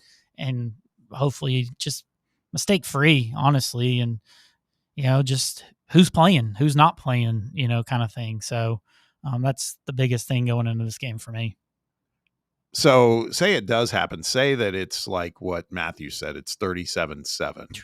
It's a score like that, because we won't have a chance to reconcile this on Monday. Is this, at first blush, I guess you'd have to see the eye test watching the game. But if we win a game with what we think we know right now, and we win a game that decisively, is that an aberration in your mind, or does that change your thoughts on, okay, that's a different thing than I thought? This team could do something against Georgia. I mean, I guess it's how you get to 37. Like, Yeah. if we're hitting big plays and we're explosive, then maybe that. But then I'm going to be excited. Hey, if we're ground and pound, we're rushing for 200 plus, as Reed said, and you're just pounding the rock and you're scoring touchdowns as an offense, then yeah, that's great, forcing turnovers. But I still think it's going to be just a grain of salt for me, because I'm expecting to win this game, and I'm just, and then because I'm worried about Georgia, and yeah, are we a good? I don't know. It's gonna be great. I don't know. I just don't know right now. I'm so confused on it all right now. So I'm just looking forward to play, and then I don't have to just think like this. I'll know something more definitive. Tennessee football's got Brett in the pretzel. Right, I was going to say, They do. His countdown They is do. just killing him. Because we're all back to square one if Georgia just put it on us. But again, we're expecting to lose to Georgia. So where are we really? Another programming note: Brett will be producing on the Chase today from 1 to 3. So this fall into madness, this descent into madness will continue with Brett for a few hours. So Chase, you've been warned if you're listening. It's yeah, it'll be stressful by 3 o'clock. I mean, how are you guys going to feel if we go beat them by 30? Like, I mean, we did what we're supposed to, like, as a top team. See, I think, Georgia's coming like what? Honestly, I would say if we beat them by 30, I would be like, okay, that's what we should be doing. Maybe a little more than I expected, but I'm going to be disappointed if they don't win by at least a cover. Yeah, I'd say a cover for sure. Yeah, if they don't win by 2 touchdowns, then I'm not going to lie, I'm going to be a little disappointed, because I think Syracuse, I don't want to be dismissive of Fran Brown. Good coach, did a hell of a job last year. I just still believe what we've been talking about all week. Their personnel is not up to snuff right now. They're young. They could. I mean, we're young too, though. Like, dude, we're replacing 4 stars on offensive line. I know we know the guys. Yeah, they have a defensive back that's 17. But I mean, our wide receivers are 18. Yeah, well, you're not talking much difference here. We haven't played football. I don't know. We'll see. I just feel like we're getting different guys. But All right, let's hit a break. When we return, there's going to be more conversation about this throughout the show. I guarantee it. And I'm sure we might get a few calls here and there too, which we certainly appreciate. But when we return, we'll talk a little bit about last night, some of the college football that broke last night. Most notably, former Vol assistant Alex Golesh. Yeah. Have a night, man. South Florida looks like they're, again, it's just one game, but man, they stuffed Boise State in a locker, man. 25th ranked Boise State. There was that game. Dylan Raiola was doing all his Patrick Mahomes vibe stuff, which is getting kind of weird. Nebraska did win, though. We'll talk about all that when we return. Stick around. It's Under Review on Fan Run Radio. For the fans, by the fans. This is Fan Run Radio, Knoxville. This is Coach Josh Heupel. In football and life, you need a solid defense to protect what matters most. That's where Farm Bureau Insurance of Tennessee comes in. Score peace of mind with Farm Bureau Insurance, the official insurance of the Vols. They're your line of defense. FBITN.com. This is Baseball VFL Cody Brown. Farm Bureau Insurance is the official insurance of the Tennessee Vols. I'm here to be that line of defense for all your insurance needs. Give me a call at 865-992-3871 and go Vols. The Tennessee Volunteers kick off the 2025 season against Syracuse on Saturday, and the Fan Run Radio crew will be watching the game at Barley's in the Old City. You should watch it there with us, too. Kickoff is at noon, and we'll be there before that getting fired up for the season opener. Food, drinks, football, and fun. We hope to see you there. Barley's has live music on weekends, general team trivia on Wednesday nights at 8 p.m., and now live sports trivia courtesy of the Knoxville Trivia Guys every Thursday night upstairs. The game starts at 7 p.m. and is free to play for everyone, so head on down to the Old City and show off your sports knowledge and win gift cards to Barley's. Use those gift cards to buy some delicious food and drinks, and you can take it all in with their wide selection of TVs and indoor projectors. Barley's Tap Room and Pizzeria. Hey, folks, if you're in need of a lawyer, you need to call my friend Jerry Givens. I've known Jerry since high school and can personally vouch for him. He's East Tennessee through and through, and if you're going through a divorce, bankruptcy, or a DUI case, you'll need someone you can trust on your side to help you navigate the local legal system. You can trust Jerry Givens. Call the law offices of Jerry Givens today at 865-801-9250 to schedule your free consultation. That's 801-9250. Hey Knoxville! Surfside iced tea and vodka, made with real brewed tea, is only 100 calories, 2 grams of sugar, with no bubbles and no troubles. That's right, zero carbonation, so it's easy to sip and enjoy. Headed to a game day or party at a friend's house? Bring an iced tea or lemonade variety pack from Surfside, or try their green tea and new raspberry tea vodka. Find the can with the sunset stripes this season. Surfside iced tea and vodka, sold at bars, restaurants, and stores near you. Surfside iced tea and vodka, sunshine in a can. Must be 21 or older. Enjoy responsibly. A brand built in Tennessee and born from the love of the game, Inward Half revolutionizes golfing comfort. Crafted by a former pro and dedicated enthusiast just like you, our luxury performance wear guarantees you stay cool and comfortable through every swing and every day. We're not just a brand. We've set out to create a lifestyle for those who understand that impeccable style and premium performance are a hole-in-one. Enjoy the walk-in with Inward Half.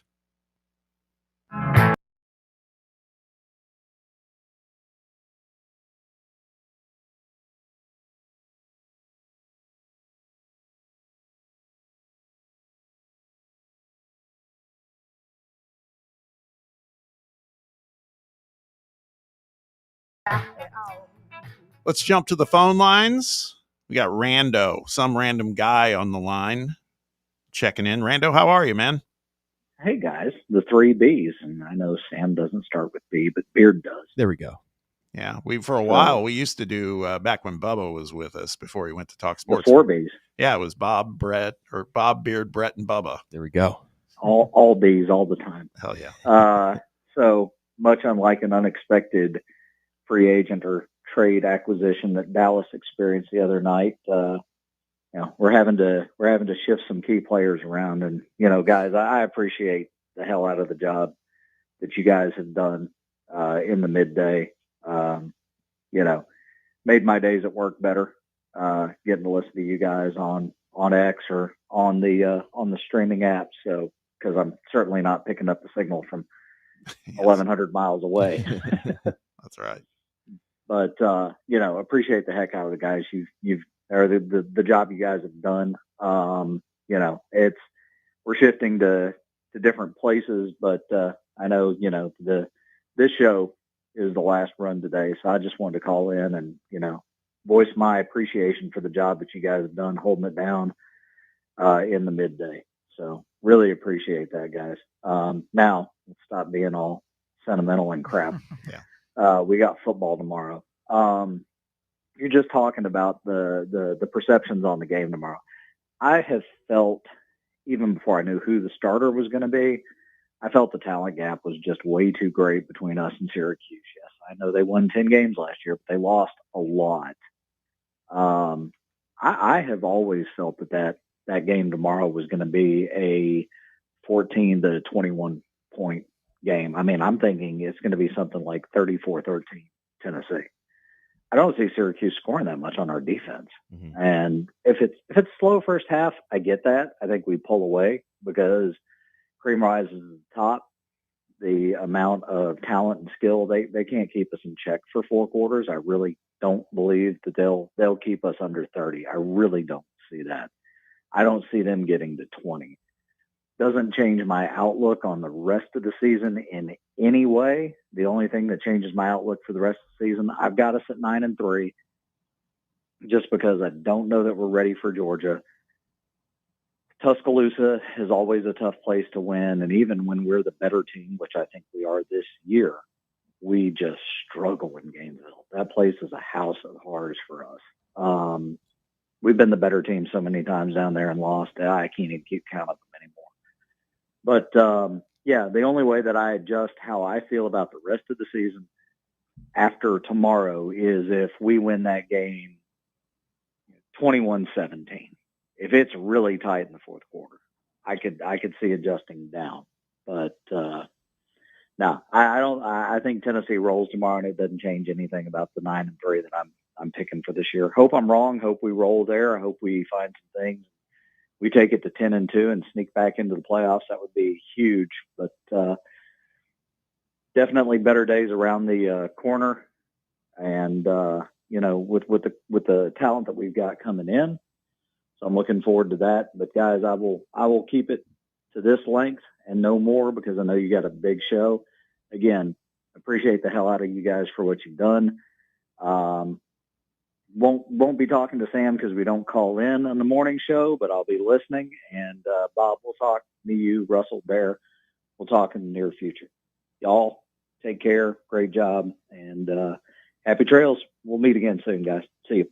Thank you, Rando. Appreciate all those kind words, man. Much love, Rando. Thank you so much. That's the stuff that means the most, man, because we love what we do, but we're doing it it's not for us, it's for y'all. And just hearing that makes us just that much more, I guess, motivated to keep doing more and doing better, and we'll keep doing that. So that's awesome.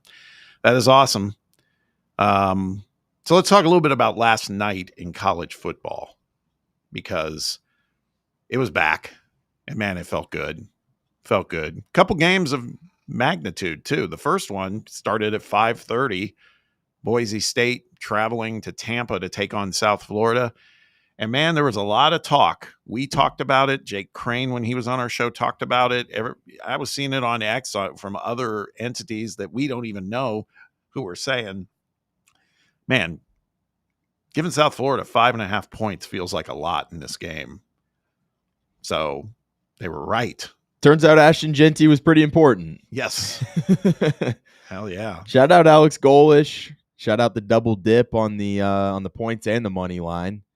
Nice night for a lot of the guys around the station here. I know that we were all watching this game as the fantasy draft was going on, and there was a lot of people rooting on South Florida, and didn't really look all that great early. Boise went up 7-0, and then South Florida just choked them out from there, man.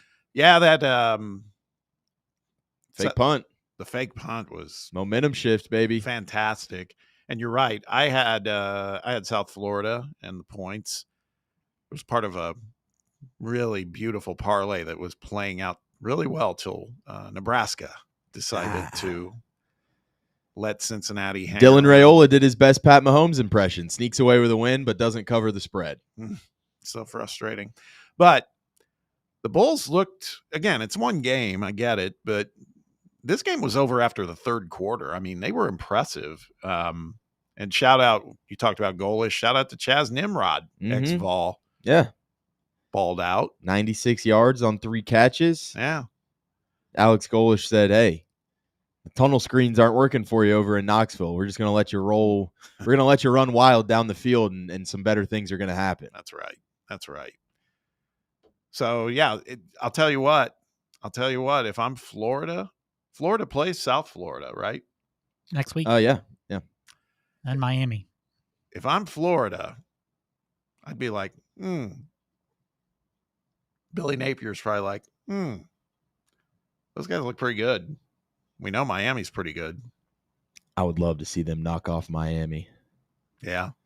I mean, if they literally, it's a tall task, and it's a tough one for sure. But like, just winning one more of these games in the first 3 weeks, you go out and you have a pretty good year in the American. Like, you're talking about USF in the college football playoff conversation. It's crazy because I think Boise that's significant damage to Boise. Oh, yeah. Right off the bat.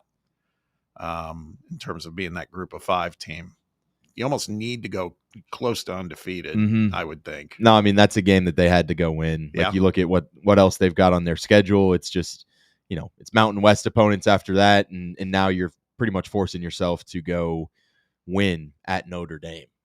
That's their other, tough non-conference one there. There's not too many other opportunities for Boise to kind of get going on that schedule. So, maybe maybe a little bit premature, but I do wonder if those college football playoff hopes and dreams kind of died last night for Boise. Might be. Looks like you can get 11.5 for South Florida today against Florida. Ooh. Where are they playing that one? It's at Florida. At Florida. Oh, it's at Florida? Mm-hmm. Okay. I don't know.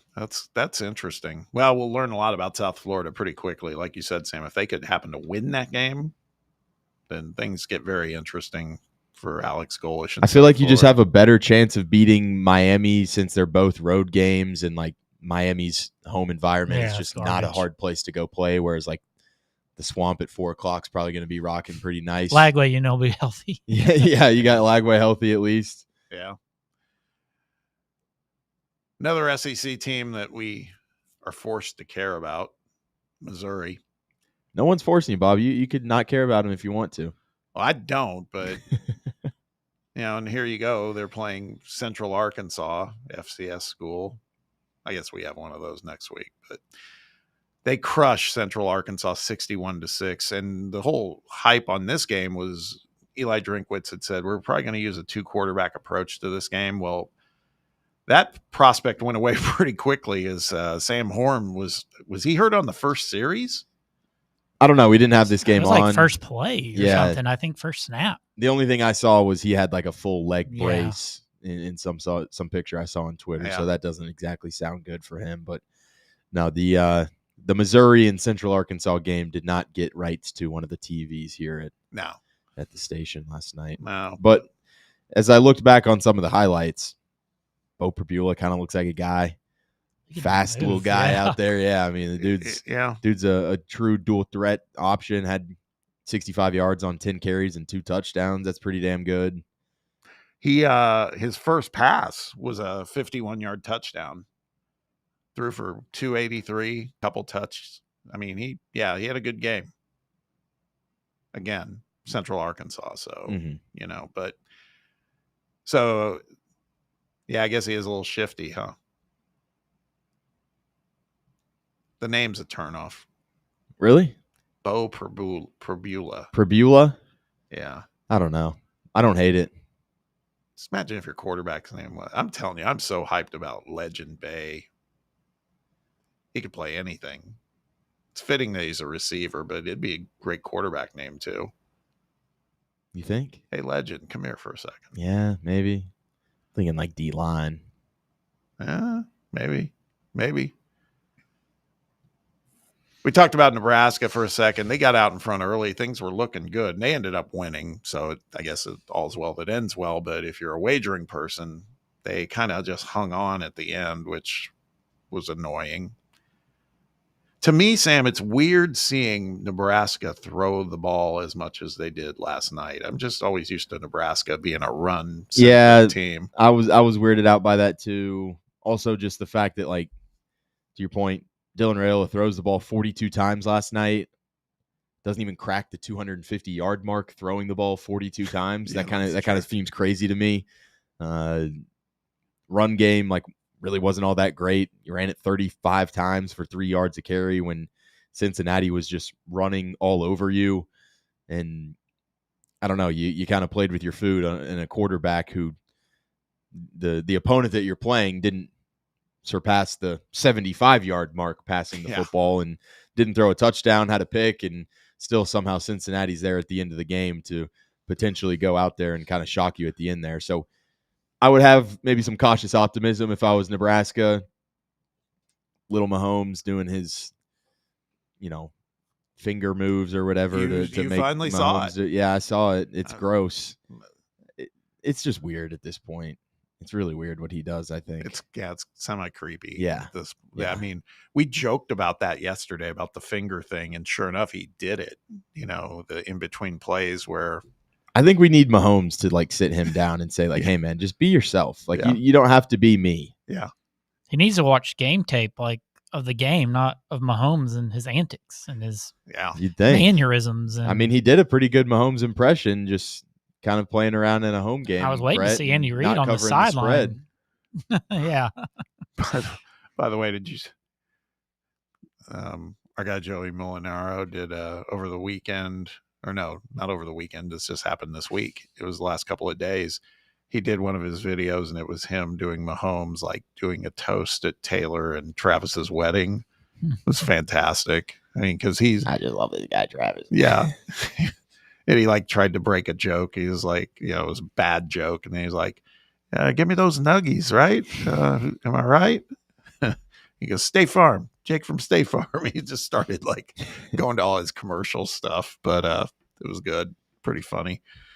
There were other games last night, and there were other winners, some kind of brand names, I guess, but, Wisconsin won their game.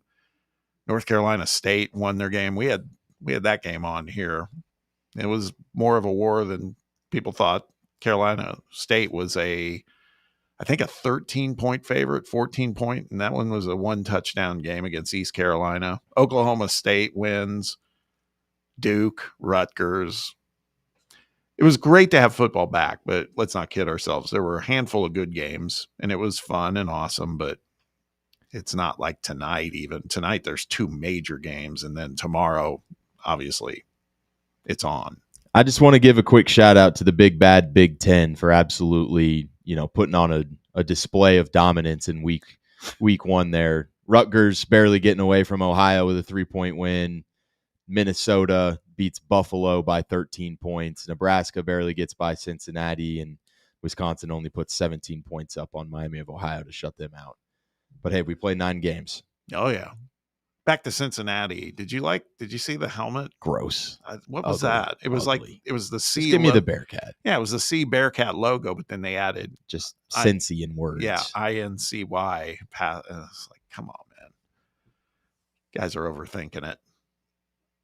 I think they're an Adidas school.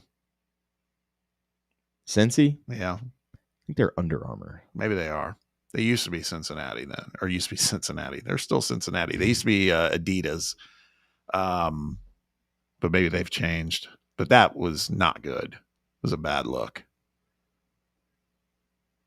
I was not a fan of those helmets. No, whatsoever. Not at all. Whatsoever. 2 big games tonight. We'll talk about it later on what's on tap tonight, but 2 big ones, obviously, with Georgia Tech and Colorado, and then the one I'm going to be watching closely is Auburn-Baylor, because by Monday, hell, before Tennessee starts their game tomorrow, Hugh Freeze might already be on the hot seat. hotter than it was before. Could be that quick. I'm happy about it. I want total chaos as long as it's not our program. There we go. That's right. All right, let's hit a break. When we return, we'll talk a little high school football. Week 2 begins tonight. Well, there was a game last night, Anderson County and Catholic. That was a banger. But there's other games tonight, and our guy Russell Biven with WVLT, he calls Friday night action for them.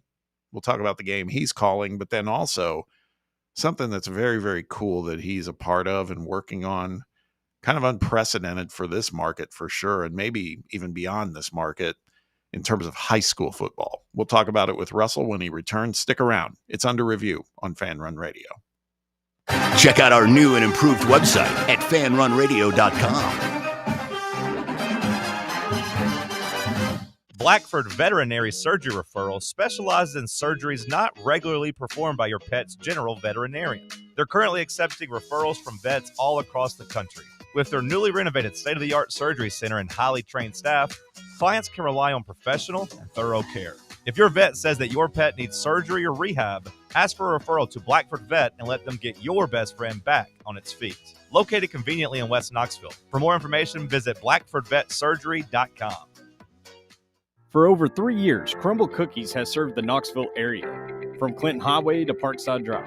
Even our friends out in Maryville have reached you, our fans, with the best cookies in the game. This fall, Crumble is gearing up for yet another fantastic season. Whether you're tailgating or looking for a pick-me-up after getting the kids from school, Crumble has you covered.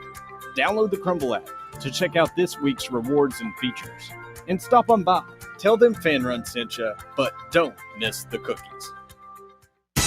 It's time for the North Knox Siding and Windows High School Football Player of the Week. Brought to you by North Knox Siding and Windows. Call 865-689-0505 or visit them online at northknoxsidingandwindows.com. This week's North Knox Siding and Windows High School Football Player of the Week is Catholic High School defensive back Chaz Smith. Smith led the way defensively with 4 tackles and 2 interceptions, including the game clincher in Catholic's 20-6 win over Murfreesboro Riversdale on the road last week as the Irish begin the season 1-0. Catholic High School's Chaz Smith, this week's North Knox Siding and Windows High School Football Player of the Week.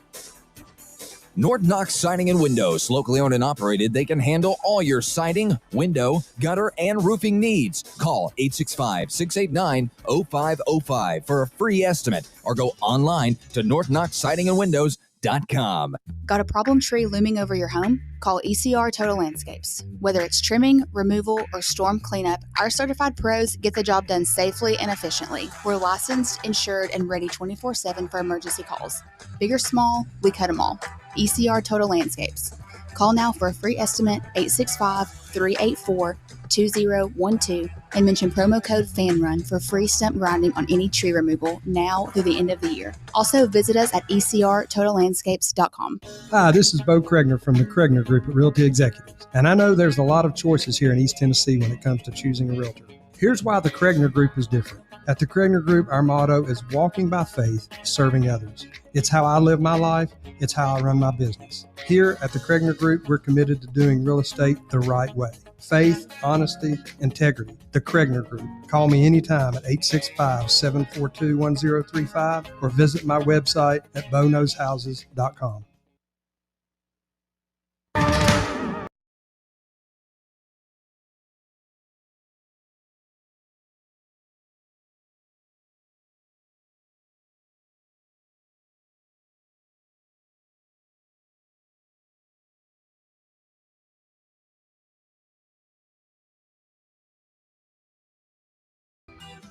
Welcome back.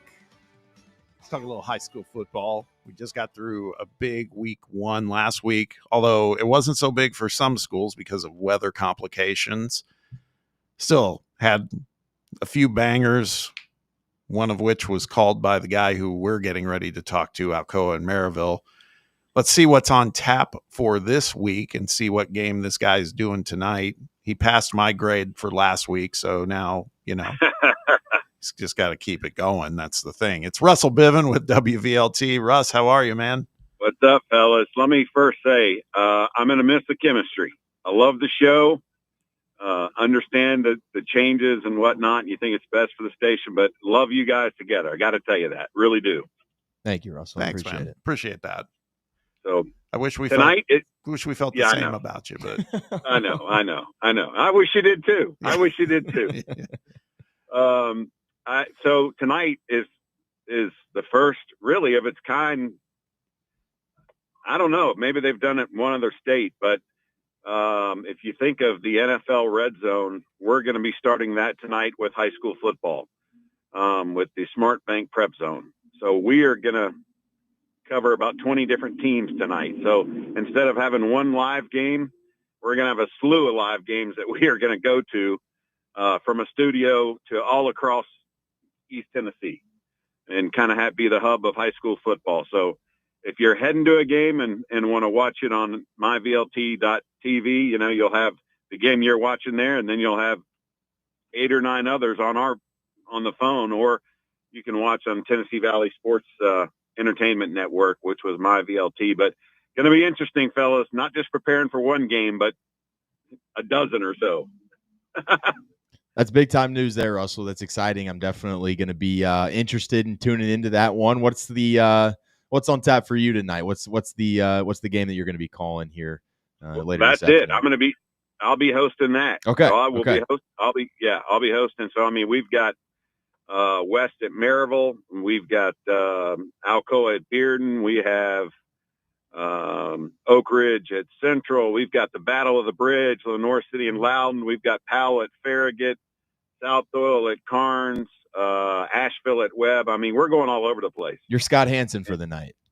Yeah, I'm going to be Scott Hansen for the night, and I've got a couple people that'll be with me, and also Jesse Smithy from 5 Star will be chiming in too. So we got folks all over the place, and we'll be going there when they get in the prep zone. We're going. So help me out here, because now that you got the production guy in me kind of intrigued. So how are you doing this? You're doing it from a studio, right? We're doing it from a studio, yeah. And what's been cool is that how the schools have really they have loved it. They have really enjoyed it, and so a lot of them stream their own games. So like Webb, for instance, they have students that do their games. So at times you'll hear students call part of that Webb game. Our mics will be up too, but we'll have Coach Rogers and Chad Hatmaker with us in the studio too. But we're also going to hear some of the play-by-play guys that do the games for the high school. So we think it's going to be a lot of fun. And then we'll have our own cameras at certain games as well. So it'll be a mixture of taking, these streams, they're now pretty high quality, and our cameras too. So it's going to be a lot of fun. We're going to start at 6:30 and probably end around 10 o'clock. So, and then, so I'm very familiar with the WOW feed for Webb, and they do a great job. You'll get some nice stuff from them. So with some of the other schools, like, so I guess I know Diamond Clear does a bunch of games, right? Are you tapping into them at all, or? We don't work with Diamond Clear, but we work directly with the schools. Ah, okay. And but we don't work with Diamond Clear, but we're fired up. So there's a lot of them that do their own, and may have them on a YouTube channel or may have them on their own website or things like that. And so we're excited about it. I mean, we're going to be able to bring people high school games that are going on live from all over the area at the most exciting part of the game.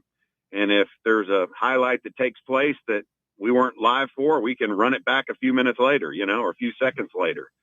So, it's going to be interesting. Everybody in East Tennessee likes high school football. And I mean, it was unbelievable how many people watched the Alcoa Maryville game. And that was, one of a kind deal. It was such a great game. And, we didn't get any rain out there in Blount County, and, tremendous rivalry. But tonight will be interesting just to see how it goes. I'm sure it'll be there'll be a learning curve there for all of us for sure. But because we just haven't done it, so part of the fun of this is pioneering something that's different. You mentioned that there haven't been too many states that have kind of tested out an idea like this. I want you to kind of take us maybe behind the scenes on kind of the genesis of this idea and, just maybe the thinking behind it and being able to kind of give people widespread access to a bunch of different games. Yeah, there's a Mike Brown from M&M Productions and a guy, Todd Henderson. We have talked about this for about 10 years. And just for one reason or another, it just the stars haven't aligned. And they did this year. And so we thought, you know what, let's give it a go. And we'll test the waters and see what happens. But, I love watching the NFL Red Zone on Sundays. I mean, I absolutely love it. And so, if people aren't interested in the one game we were doing, well, this gives them a reason to watch. They can still see their grandkids on if we got their school, and we're going to spread it out to different schools each week. So if we didn't get a school this week, we'll get them next week. And if there's a certain recruit that Tennessee's just signed or is about to sign or they're looking at, and he's in a different state, we'll take that game too. So there's all kinds of possibilities. So with that said, is this, as it relates to you, Russ, is this like, will you still be doing some one-off games during the season, depending upon matchups? We will. Okay. Yeah, we will. We have Oak Ridge at Maryville on October 30th, and we'll do a full playoff game. But so we definitely have some one-off games. But we want to definitely give this a try and see how it works. And hopefully we can pull it off. But the thing that cares, just like you said, that it's about the viewers. So we want the viewers to enjoy as much high school football as they can get, and that's what we're going to try to do. And we're going to have a ton of fun doing it. Yeah, I guarantee you will. The other question I would have is, we talk about NFL Red Zone, and we're all fans. I mean, it's totally changed the way I watch NFL football on Sundays. I get a lot more done because of Red Zone now. But they also go, for the most part, without commercials. Now, you guys got to pay the bills, right? Will you have commercials in this? We'll have commercials.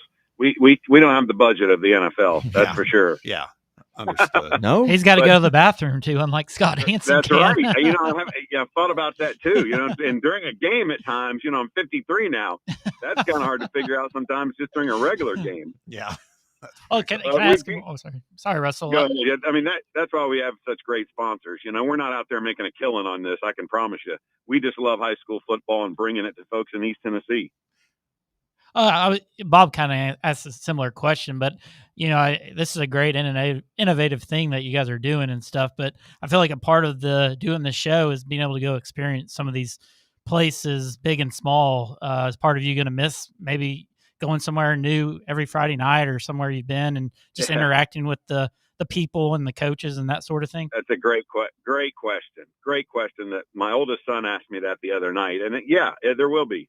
And that's why we're not doing just a full season of it. It's, because there is something about being there, and that part of me sounds a little bit selfish. If this goes just gangbusters, I'll do what's best for the viewers. But yeah, because I love being out there on a Friday night. I really do. And just saying hello to people and talking to people that I haven't seen or meeting new people. And then, calling the game, just the freshness of the grass, all of it, but this will be a lot of fun too, because it's so different. The three of us will all be in a studio. There will be some of the games that we'll actually call because they won't have announcers, but we'll have different cameras. So we'll still be doing some of that. But yeah, I'll miss a little bit of that being out there on a Friday night. Heck, maybe one Friday night we'll just take the set and do it from a stadium. There you go. Hey, before we wrap up, our buddy got some great news yesterday. I sent him a text on the extension, and of course he just gives you a thumbs up back, and that's about it. But that's about Coach. I mean, we were talking about earlier in the show. I think more than anything, it's not like we expect Coach to be here till he's 85, but it's more, it just, to me, it signifies recognition that, man, the program's, is in very good health, and, we just want to grow on that, and hopefully we can. Yeah, absolutely. What's interesting, Bob, when I went over to his brother's funeral, Brian Lentz, one of the assistant coaches who's been with him a long time, he and I were talking, and I said, "You still enjoying it, Coach?" So this was to the assistant, Brian, and he said, "Man, if we had a bunch of knuckleheads, no." He goes, "But we have had the best kids come through here, and no incidents, and nothing." And, that says a lot. I mean, it just makes it such a great program, not just for the university and for, the reputation of the university and how the basketball team carries themselves, but so much easier on the coaches and everybody that's around that staff, that the kids that they get are good kids, and the coaches care about them as people as much as they do, probably more than they do as an athlete. And guess what? That still works. You can still win that way. Yeah. You can still go to the Elite Eight and care about the kids as a person, not just an athlete. It works. It really does, because it's happening at Tennessee. And so I think it's just tremendous. Yeah, it's awesome, man. That's things are good, man. We keep saying it. It's like these are the good old days, right? That's what's happening. It feels like it, doesn't it? Yeah, for sure. Hey, listen, man, I am excited for you about this thing tonight. I started hearing a few leaks on it. You were, even though we're friends, you weren't saying a word to me still, and I'm taking offense to that. But but I started hearing some stuff last night. I was like, okay, you and I have talked about this conceptually in the past, and it's like he's doing it. Good for him, man. Hell yeah. Yeah. Hey, I may have to call you in at points if I got to take a pee. Yeah, well, there Maybe you go. Can come relieve me. That's well, that sounds weird, but yeah, it does. But no, listen, man, I wish you the best. I'll be watching tonight. That's very, very cool. Thanks. And check this out tonight on this is on this new Tennessee Valley Sports and Entertainment Network, right? Or it used to be My VLT, and they changed the name to Tennessee Valley Sports Entertainment Network. Same network that you catch all the Tennessee, the Vol Network stuff on. And right, gosh, they've got Braves games on there now. It's a true sports network that's gone across, all of Gray Communications. It's pretty cool. Yeah, it's very cool. And this is a perfect thing for it to nest over there. So we'll have to check it out, and it's streaming too, right? Oh yeah, it'll stream on WVLT.tv, or if you have the WVLT app, it'll be right there on the front page. So you can stream it if you're not at home watching, or if you at a ball game, whatever it is. We hope you tune in. Yeah. If it goes bad, everybody seems to like a train wreck. So who knows? That's very true. I'm right there for it. All right, buddy. Have a good show tonight. Like I said, we'll be watching. Have a good long holiday weekend too, and appreciate you spending time with us. Absolutely. And always appreciate the show and what you guys have done for Knoxville. It's been a lot of fun to listen to. Thanks, Russell. Thank you, man. All right, fellas. We'll talk to you. See ya. Let's hit a break. Wraps up hour 2. 1 hour left, guys. Nothing crazy here, Jake. Just keep it in control. We got a good hour coming up. We got a few things to talk about. We got headlines with Sam. Got some small college ass kickings to talk about. Yeah, nice. There were some last night. I'm so excited. And then a little in or out. It's going to be a fun last hour. Hope you stick around for it. We'll be right back. It's Under Review on Fan Run Radio. You're listening to FM 105.7 and AM 1340, WKGN Knoxville, and W289CU Knoxville, Fan Run Radio.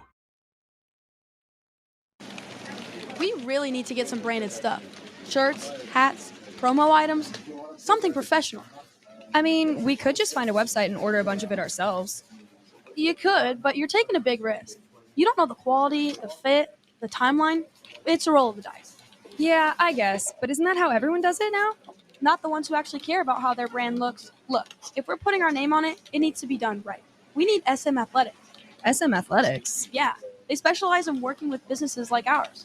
Apparel, hats, promo gear, but real, customized stuff. They actually care if it turns out right. Probably a lot better than getting stuck with 100 t-shirts with crooked logos. Exactly. Plus, they'll walk you through everything. Sizing, colors, material, so it matches the image we're trying to build. Makes sense. What's the name again? SM Athletics. Trust me, if you want to look like a real company, not a flea market stand, this is the move. If you're serious about your brand, work with people who are serious about getting it right. SM Athletics. Believe in family. Believe in your fellow man. Believe in honesty and an honest day's work. We do. We're Farm Bureau Insurance.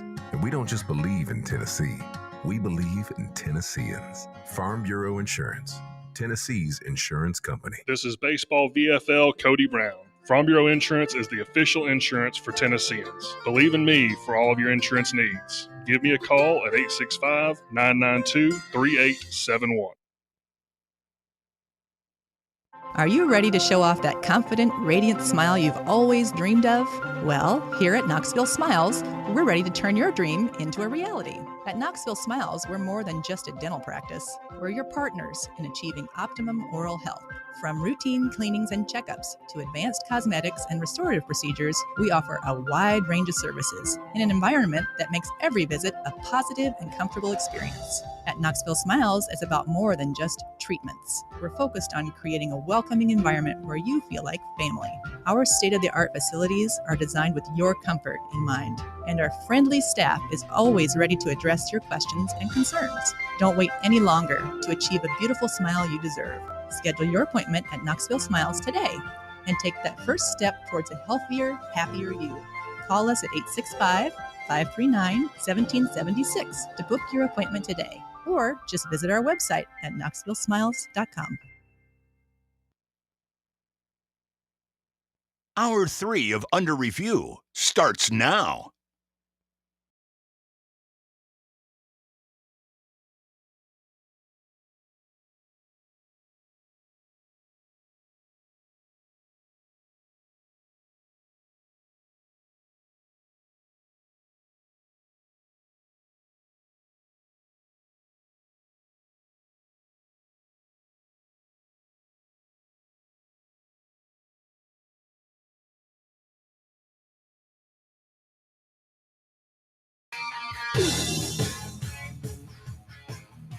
Oh yeah. Sorry. There's been some stuff floating around about on social media about David Lee Roth and like how bad he sounds now. Really? Singing. Yeah, well, he's 70 plus years old, and some people just lose it. He has absolutely lost it. But I digress. We are coming to you live from the White Claw Hard Seltzer Studios, hour 3 of the show, right here on Fox Sports Knoxville Fan Run Radio.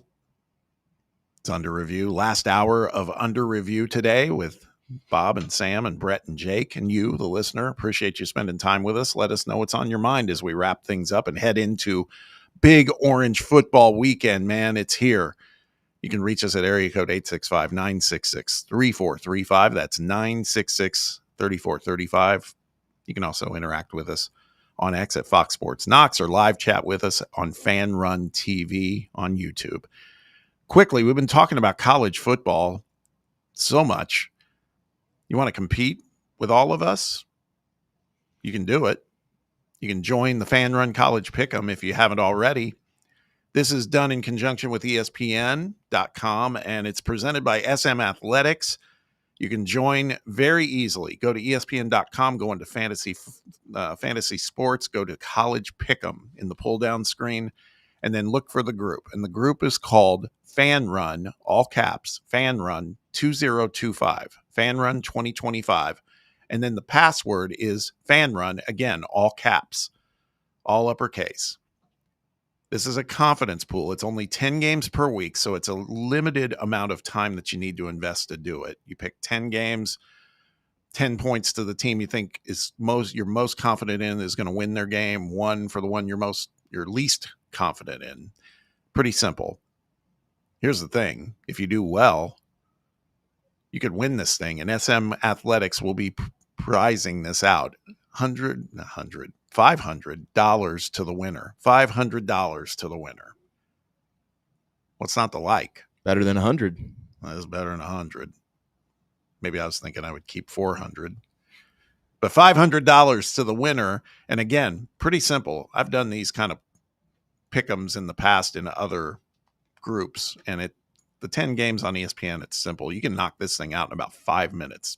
Not a big investment of time, and you could win some money, and you get to compete, and you got some skin in the game. That's what's awesome.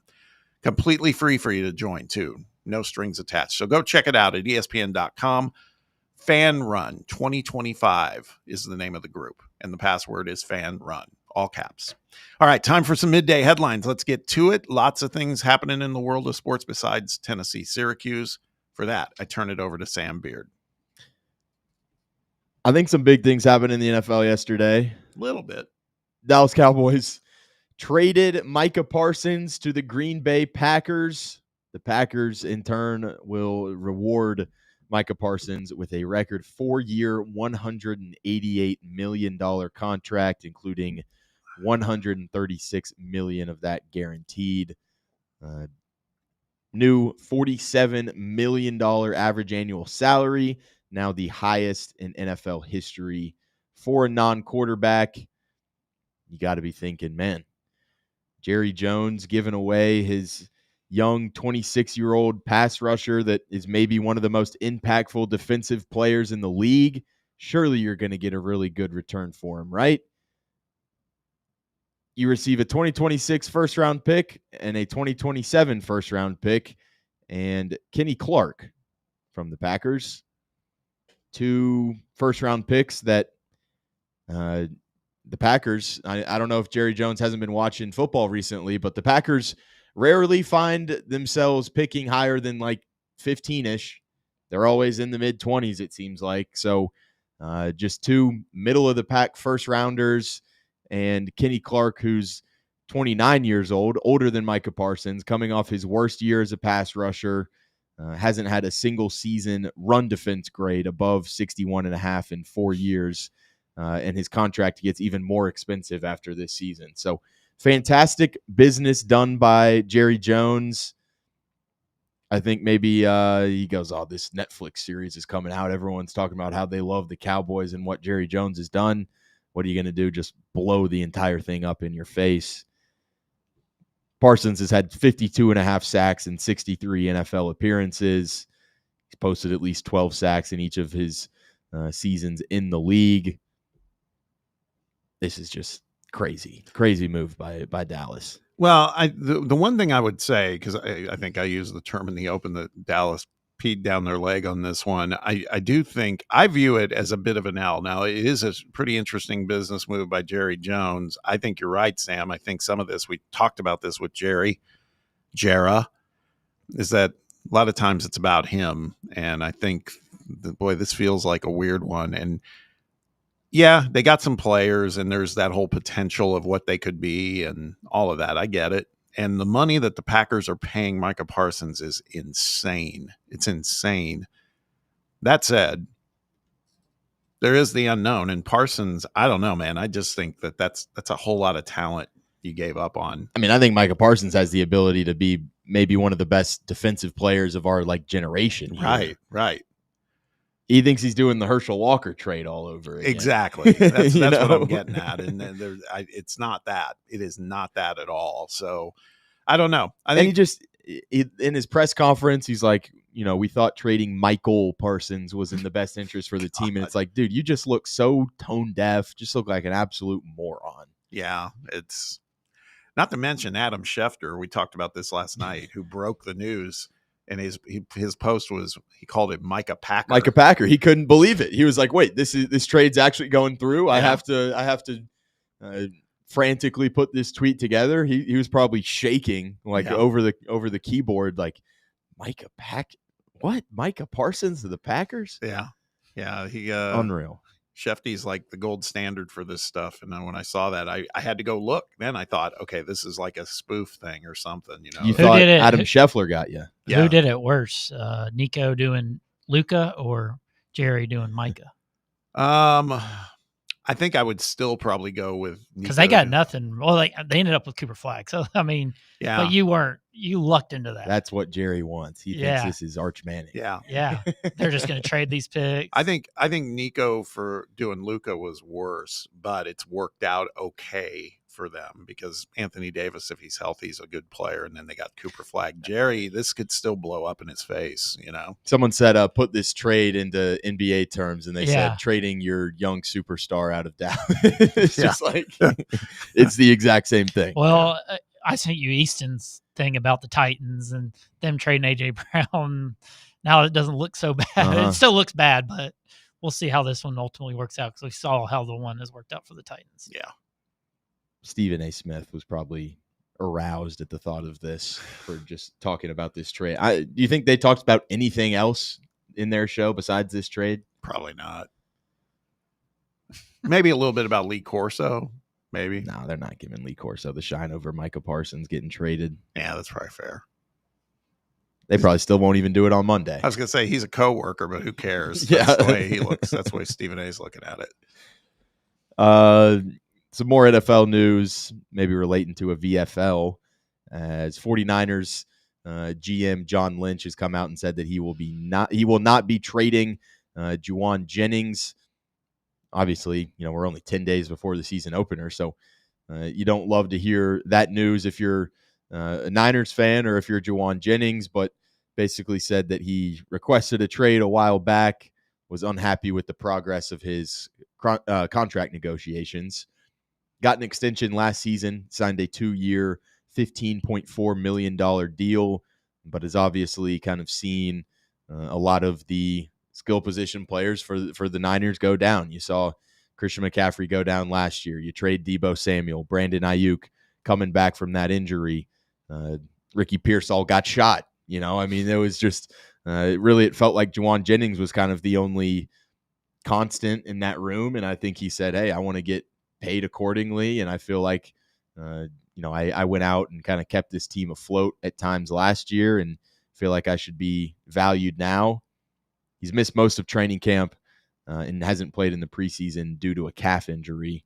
And they're hopeful, but not sure that he will be ready for week 1. So we will see if he will get a new contract or if he will be rolling into the 2025 season with that same deal that he signed just last year. Yeah. Think he deserves it? I don't know. I'd give it to him. I guess I'd give it to him. Did you draft him last night, Brett? I did, yes. I have him in my other fantasy league, so I do have a vested interest in the guy. There we go. We go. Big news in college football, I guess just college sports as well. Wasn't off his feet for very long. On3 has announced that Chris Lowe, friend of the show, Hell yeah, has joined the company as a senior national college football reporter. Spent the past 22 years as a senior writer at ESPN. Will now be bringing his talents over to On3. Said he's grateful and eager to be joining On3's talented team. Just as college football and the landscape surrounding it has evolved, so has On3. What a wonderful opportunity and a new journey that starts today. See you at Death Valley, the Clemson version, on Saturday. That's what he said. So Chris Lowe will be in the building, I guess, for Clemson LSU on Saturday night, but On3 continuing their red hot streak of gathering up a whole bunch of talent around the college sports industry, and no better guy to do it for college football than Chris Lowe. Yeah, they've been active. What, Staples and Wasserman, Josh Pate, now Chris Lowe. They're not messing around, man. No, not at all. Good for Chris. Kyle Schwarber making a little bit of history last night. 4-home run game, joining an exclusive club as he becomes one of the 21 players in MLB history to accomplish that feat. Third player to do so just this season. Eugenio Suarez, and then the Athletics' Nick Kurtz was able to also have a 4-home run game. Prior to Suarez and Kurtz, no player had launched 4 home runs in a single game since 2017. So it had taken quite some time, but we got 3 so far this year. Schwarber now sits at a career high 49 home runs on the year, hitting 248, 370, and 586. That slash line for him, 94 runs scored, 119 RBIs for Schwarbombs over there. Pathetic performance by the Braves, though, Brett. Kept them under. We were up 3-0 in that game. We were up 3-0, and then after that, Schwarber you're outscored 19-1. That guy's gonna get paid, man. I saw. Yeah, he's absolutely gonna get paid. Chase was talking here at the station drafting. He thinks the Braves are gonna go after Schwarber. Boy, would I love it. Yeah, I don't see that one happening. I'll take it though. I keep hearing. I think he's an Ohio native. The Cubs are involved. I think. Yeah. I mean, everybody's gonna be involved. I mean, Like they say, the Reds have a lot of interest too. Josh Pate tweeted and said, appreciate the effort, guys. Tough keeping teams under 3 touchdowns in today's game. Not so good for us.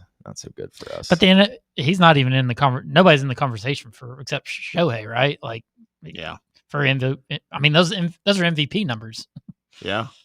But it sounds like it's over. I don't know. YouTube TV and Fox have announced the agreement on a carriage deal ahead of football season, as we saw that it was kind of a temporary hold, but the sides initially had up until 5 p.m. Eastern on Wednesday to reach a deal. They get that short-term extension, and then now, after some pretty serious back and forth, it is looking like they have got themselves aligned with a long-term agreement. So I don't know if it's been exactly like rolled out to the public, kind of outlining what that agreement was, but there is some buzz out there kind of saying that they have gotten themselves onto a long-term agreement outside of just the short-term carriage there. So good news for YouTube TV customers. You keep Fox, no worries at all. Yeah, crisis averted. I don't think we have to worry about it. I was saying that to Sam in the break. They did the standoff. They reached the short-term agreement. Now they'll figure out the long form. Streaming carriage deals are starting to become like NFL training camp hold-ins. Yeah. Where it's like, oh, we're going to go right up until football season and tell you that we're not interested in doing a deal, but 4 days beforehand, and when we really need to get things going, all right, yeah, fine. I'll agree to the stipulations here, and we'll get things rolling for another year or two. Yeah. Dana White has said that the proposed White House fight is on after holding talks over the event in Washington, D.C. The Athletic confirmed plans to hold the event on presidential grounds during the United States' 250th birthday celebration in 2026. White said in a social media video on Thursday that he was leaving Washington, D.C. after holding a meeting with the White House, which, quote, could not have gone better. He said, this is going to be awesome. I will have more details on that in the next couple of weeks, but we got it done today. We've talked about this before. I don't really know how you get fans into a UFC event in the White House, because that's obviously like a huge security risk. Maybe we're just going to go like a really short, like A-list celebrity type of thing, and we just get a couple rows around the octagon, and then maybe people can like watch from the streets or something like that. I don't know. I'm kind of skeptical on how they this gives me kind of the Fight Island vibes for what they were doing back in COVID and stuff like that. And then everyone thought it was like, oh, these guys are going to be fighting on a beach outside or something like that. And then it just turns into kind of just another UFC production in Abu Dhabi. I do wonder what it is. Like, are they just going to build some structure out on the White House lawn, and then it's like inside and you can buy tickets into it, and then you don't run the risk of maybe some security stuff? I have no idea, but according to Dana White, it's on. UFC at the White House. Book it. I'm stunned, but okay. I'm thinking of security. I'm thinking of all sorts of stuff, but who am I? It's a new era in the world for sure. Are we going to have time for best and worst, Bob? I don't know. That's going to be tight, I think. I've got a really good one. That's okay. You can drop it. Okay. Yeah, go As ahead. a last headline and a precursor to best of the week, shout out to Air Force selling bomber nachos at the game. They've got B-2 bomber nachos. It's like sold in the box is the shape of a B-2 bomber, and then the chips are also in B-2 bomber form. Nice. Fantastic concessions move by Air Force. I kind of just want to go to an Air Force football game this year just to eat the nachos. I see Jake over there smiling. That's like I'm Googling it right now. Yeah. Look it up. It's awesome. Yeah. That's a good one. Let's jump over to the phone line. We think what maybe a new caller that's coming in on our He asked if we were taking calls today. Yeah. So Okay. we'll see. It's John. Caller John. You're on the air. How are you doing? Hey, not a new caller. I've called before, but man, I just wanted to say, obviously, Bob, I won't be missing you because I'll be listening to the drive every day, and I hope your guys, I hope they all land in a good spot, and and move on. I tell you, I will miss the final song that you guys play every single day. I love that song. The very last song you play as you're going out, and I'm going to miss that more than anything. Oh, that's nice of you to say, man. Yeah, that song is called "The Underdog" by Sponge. If you want to go look it up, that's a fun little song for sure. But yeah, everybody, it's all good, man. Sam is going to be moving to the morning show with John Reed and Cody McClure, Talk Sports. Brett is going to just be moving to the 1 p.m. slot, producing on The Chase with Chase Thomas. And then, yeah, I'm going to The Drive. So I appreciate that. I appreciate you listening. And yeah, we're excited, man, just because this is a little bittersweet. But as I said yesterday on the show, a lot of these types of transactions happen. And man, you know, like our show at some other stations, we'd be gone. I mean, not just the show, us. And the fact that we were able to instead, you know, I think it speaks to the fact that people recognize we're doing a good show, but also it speaks to the ownership of the station and everything else. It's about getting better all the way around. And Tony coming on board at 11 o'clock is going to make things that elevates our profile a lot, just makes us that much stronger. And then I think Sam and I and Brett will make the shows we go to stronger. So we're excited. It's a good day. Yeah, it's good. That's the good thing. I'm glad you guys are all going to stay on the station and move on to other shows and keep it up, because you guys do a really great job. I've listened to Tony for almost 30 years now, probably on different stations, and glad he's coming there. And, but I do enjoy your guys' show, and just want to say good luck to all of you and the new endeavors. Yeah, thank you, man. Appreciate the call too. That means a lot. Thank you so much. We'll keep going to the phone lines. This guy is not a relatively new caller. It's he's like a nagging injury. Mm-hmm. Not so much. I agree. He's like, yep. It's Roberto. Roberto, how are you, man? Mm-hmm. A long-time caller, first-time listener. Yeah, exactly. I finally got off on my business stuff this morning, and I'm actually got my toes about 6 inches down in the sand right now. There we go. Hate to be y'all. You know what's really funny is how expensive these football tickets are. I looked at my wife and I was like, babe, we can go to the beach for cheaper than we can take the triplets and go to the football game. Yeah.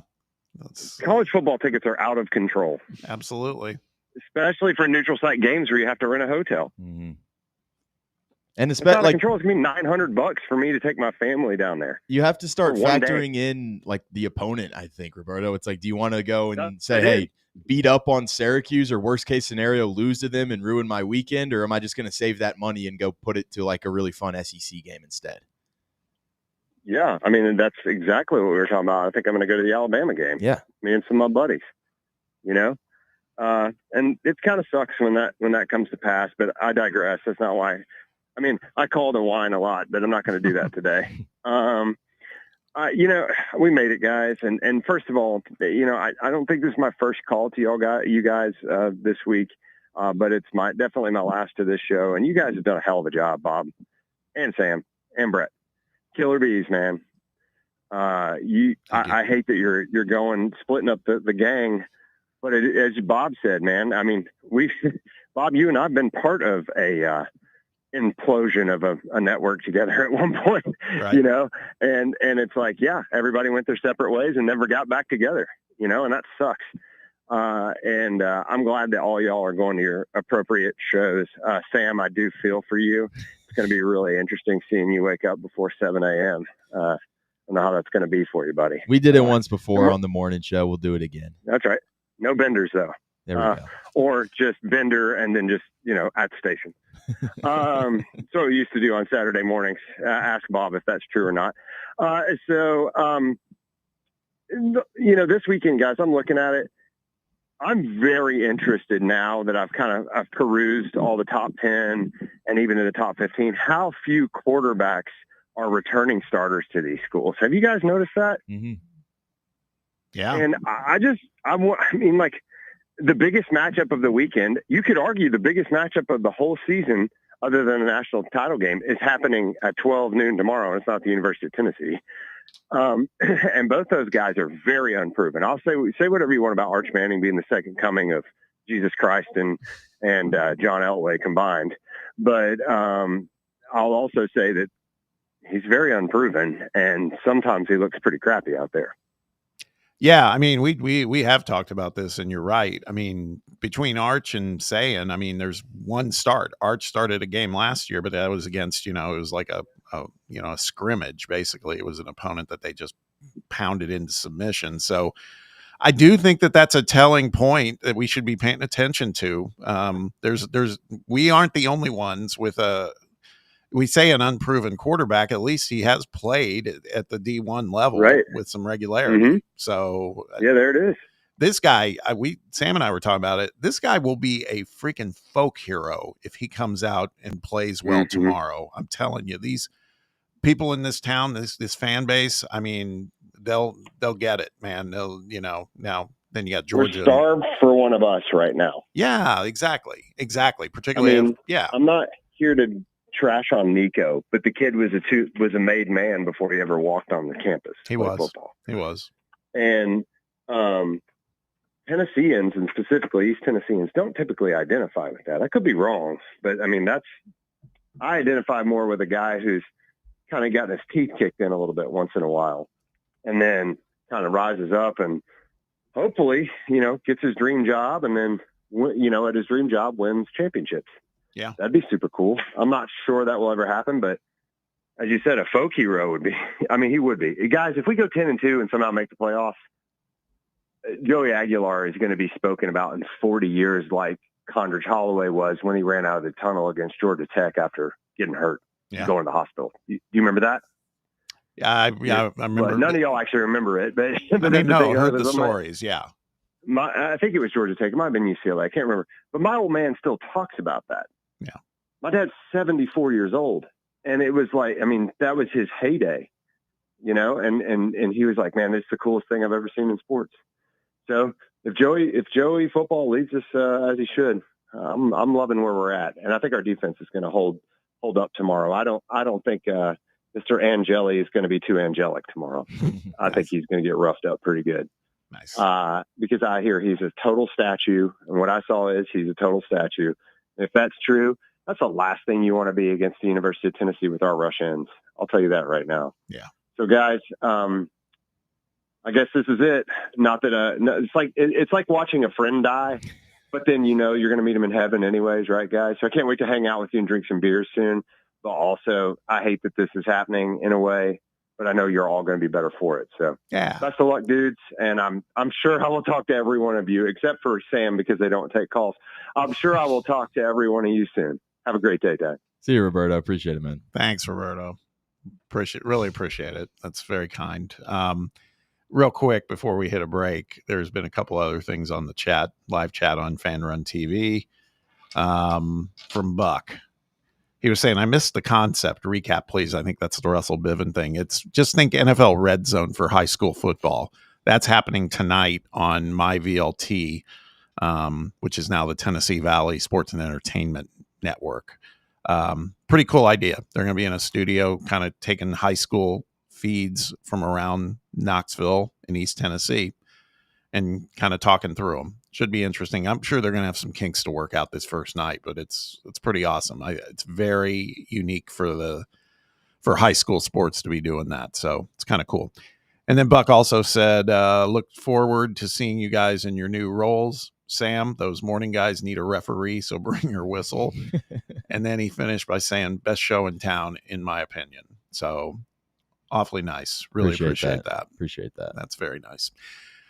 Let's hit a break. We have 1.5 hours left. And when we return, we got some stuff that's fun.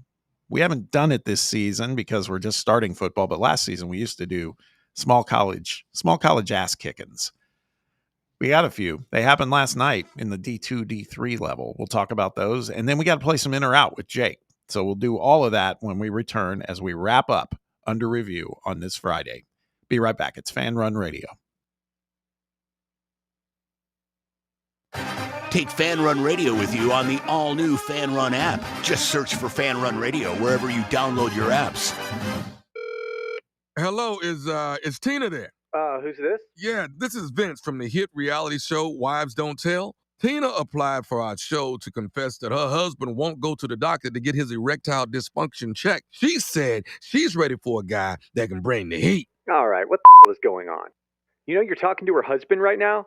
Tina! Well, she wrote the application that her man's performance is questionable. She's basically married to a coffee table. She also said, we live within driving distance to Men's Pro Knoxville, but he's too scared to get a blood test. Oh my, she is done. She is so done.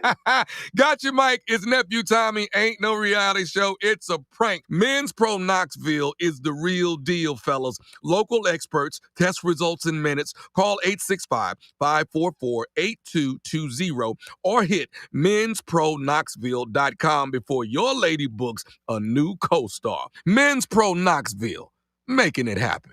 Dental health is so important. It's one of those things that if you don't stay on top of it, it can really come back to haunt you, both financially and, of course, in terms of your physical health. If it's been a while since you've been to the dentist or you've got a dental issue that needs attention, do what I do. Go to Malone and Costa Dentistry at Knoxville Smiles. You can schedule your appointment online right now at knoxvillesmiles.com or just give them a call at 865-539-1776 and tell them Fan Run Radio sent you. Citizens National Bank. There are always memories to be made with family and friends, and we want you to share your memories with us. Share your best photos depicting your memorable experiences throughout the year, and your photo could be chosen to be in our 2019 Memories Calendar. Simply upload your photo to CMB's Facebook page's photo contest application or deliver it to any branch. Citizens National Bank. Banking never felt so good. Visit cmbtn.com for official contest rules. Hey folks, if you're in need of a lawyer, you need to call my friend Jerry Givens. I've known Jerry since high school and can personally vouch for him. He's East Tennessee through and through, and if you're going through a divorce, bankruptcy, or a DUI case, you'll need someone you can trust on your side to help you navigate the local legal system. You can trust Jerry Givens. Call the law offices of Jerry Givens today at 865-801-9250 to schedule your free consultation. That's 801-9250.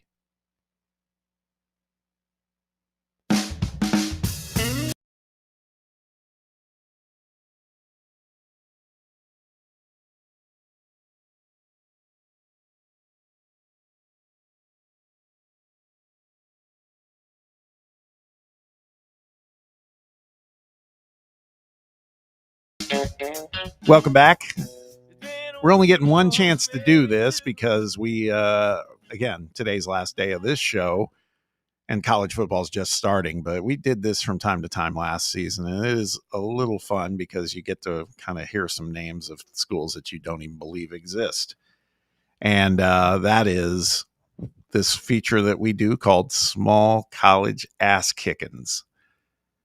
Division II and Division III schools, they started their action last night. Got a few for you here, guys.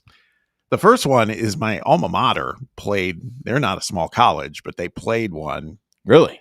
Indiana State took care of McKendree University. Where do you think that's located? I can tell you. They're in Lebanon, Illinois. They're a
these two. We know of Texas A&M, but did you know there is West Texas A&M? Yeah, I know West Texas A&M. In a game of the West, they lost to Western Colorado, 45-28. Okay, this one, get ready to, I think I know this school. I believe it's in South Dakota. But Sioux Falls, that's South Dakota, I get that.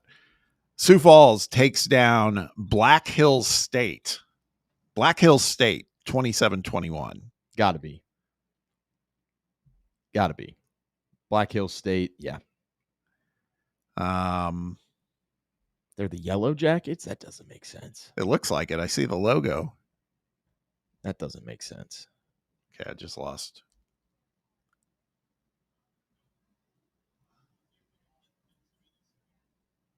Spanish? Something's going on with our audio. Okay, you there? There we go. All right. I was hearing Spanish. I was too. It was interesting. One more. Brett, are you changing our language over there on the board? Did you go from the English mode to the Spanish mode? Ryan stepped in here. I have no idea what was going on. I didn't hear anything. All right, we got one more, and then we're going to play some in or out. Minot State took on Emporia State. Why not?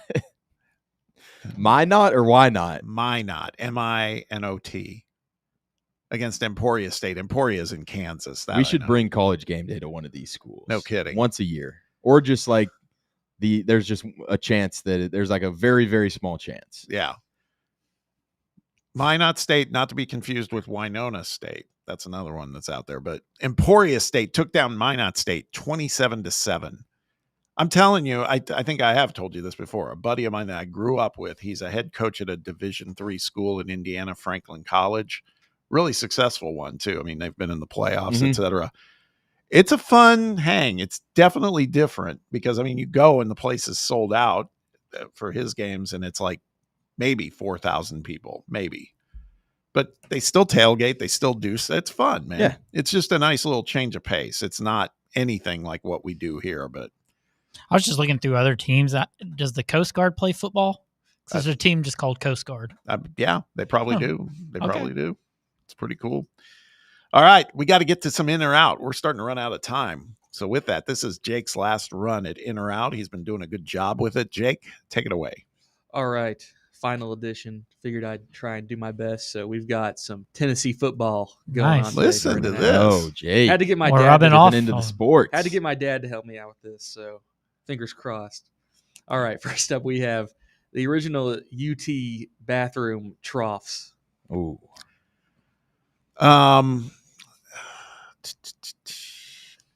There's something because it's this way at the Indy 500 too. I'm kind of good with it. Honestly, it's just kind of I have a lot of conversations. Yeah, that's what I was exactly. That was exactly my point. Yeah. That was exactly my point there, Bob.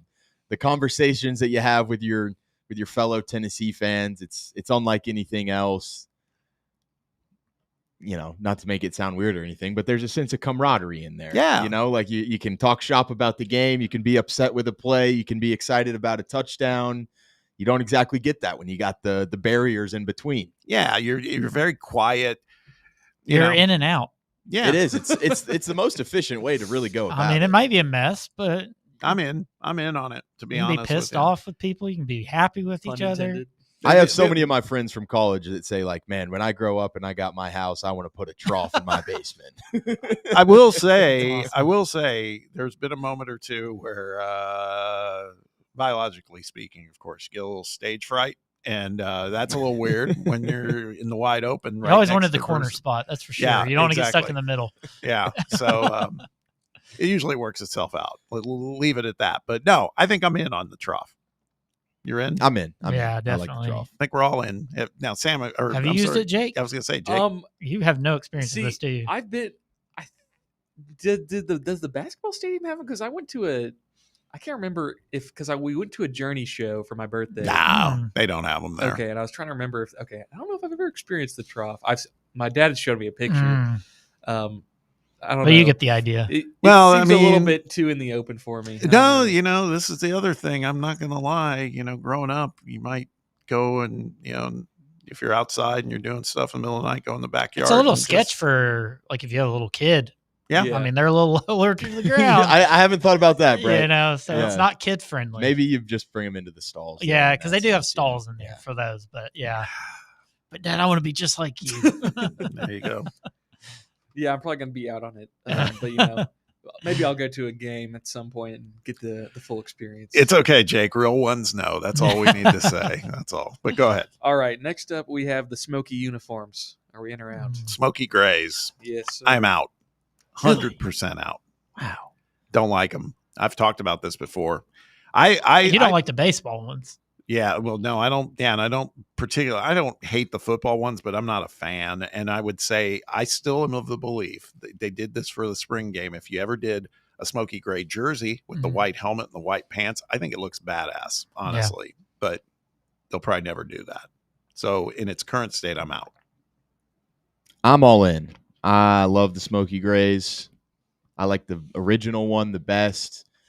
I appreciate them trying to, get a little creative touch with it as they've evolved throughout the years. But the original Smoky Grays, fantastic. Fantastic. Yeah. I'm with Sam. I have the same sentiments, no doubt. Yeah, I'm also in. I've seen them. I like them. I enjoy them. Yeah. All right. Next up, I'm sure this is going to be in for everybody. We got tailgating in or out. Yeah, it's simple, man. That's often. Full disclosure, I've gone and tailgated and not gone in for the game. I'll tailgate and go home and watch the game. Really? I've never done that before. Oh, it's great because then you no don't traffic. No traffic. That's a good point. No crowds you got to deal with, but you get it's the best of both worlds, man. You get the camaraderie and the hang beforehand. It's awesome. Do you not just get the itch to maybe the sounds. It's like a magnet. You kind of hear like the PA system of the stadium. Maybe you're tailgating in one of those parking lots, like right outside Neyland, and you're just kind of looking feel up the at energy. her. Yeah, you just want to be a part of it. Yeah, I'm in. I'm all in on tailgates. Yeah, if you're out, move to England. I don't know. They probably you like to tailgate there too. any time of the day, like a noon kickoff. Though you like to getting up early. That's a good point, Brett. Yeah, breakfast tailgate's good though. You get some breakfast casserole out there or something. Get yourself a good early morning drink going. I don't know. Yeah. All times of the day I'm good with, but a morning one isn't as noon games don't hit the same. You're right. Yeah, I'm in for a tailgate. It's been a while for me. It's become more difficult through the years, but I've always enjoyed them. It's a good time. Yeah, it's not the biggest sports guy. I love tailgating. There's nothing better than football time in Tennessee and That's right. tailgating. It's a great vibe. Yeah, I'm all in. Jake's figured it out. All right, last one. We have Rocky Top Woo. Are we in or out on the woo? I think easy. We got to watch what we say. I know. I love when they fire up Rocky Top, the song and everything. The woo, I could do without the woo, I would say. I'd say I'm a soft out, not a hard out. Soft out. Is it too Arkansas? Yeah, that's what I think. I mean, it just feels. Theirs is really like drawn out though. Like yeah. Pig. Don't get me wrong. Love Rocky Top. Yeah. Love Rocky Top. Just not a huge fan of the woo. And like I said, a soft out. I mean, I can tolerate it. It's not like, God, that sucks. I hate it. Soft out. I'm all in on the woo. After like a huge touchdown in Neyland Stadium, maybe you go up for like your first, you get the lead with that score or something like that. The woo of 100,000 people is intoxicating. I'm all in. Yeah, I mean, if you love Rocky Top, you love the woo. So I'm all about the woo. Yeah, I was raised on the woo in my house. There you go. Whenever we watched the game, my mom would always give a loud no woo. school woo. Yeah. Well, and I mean, honestly, when the woo happens in Rocky Top and it's super loud, then that means that the going is good, right? So, in that regard, I'm good with it. Now, it's hard for me to do the woo. If you're in like a small setting, the woo isn't as good because Yeah. you hear everyone's woo and it doesn't Yeah. sound great. But like when you're with the crowd, I like it. Yeah, that's fair. All right, Jake, that was it. That's it. That's a good one. Good stuff. Good Jake. one to finish on. It came full circle for Jake. For the kid who didn't know much about sports, he finishes on his in or out with a sports themed one. I like it. Let's hit a final break. When we return, We'll talk about what's on tap for tonight. Maybe time for a best and worst of the week and a goodbye. And it's all good, people. Predictions? Predictions. You're right. We got best and worst is going to get thrown out. Best and worst is going to make we'll make time for predictions for sure. We'll get to it when we return. Stick around. Under review on Fan Run Radio.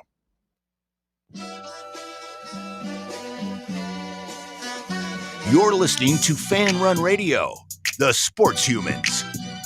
Hungry for some mouth-watering barbecue? Then take the quick drive up I-75 to Rickard Ridge for some of the best barbecue you'll ever have. Fall off the bone, Memphis-style baby back ribs, slow-smoked chicken thighs, and fresh hand-cut steaks. Rickard Ridge has something for everyone. Located in Cove Lake State Park with a spectacular view of the Cumberland Mountains, Rickard Ridge. It's more than just dinner, it's a destination. Check out their full menu and catering options online at rickardridgebbq.com.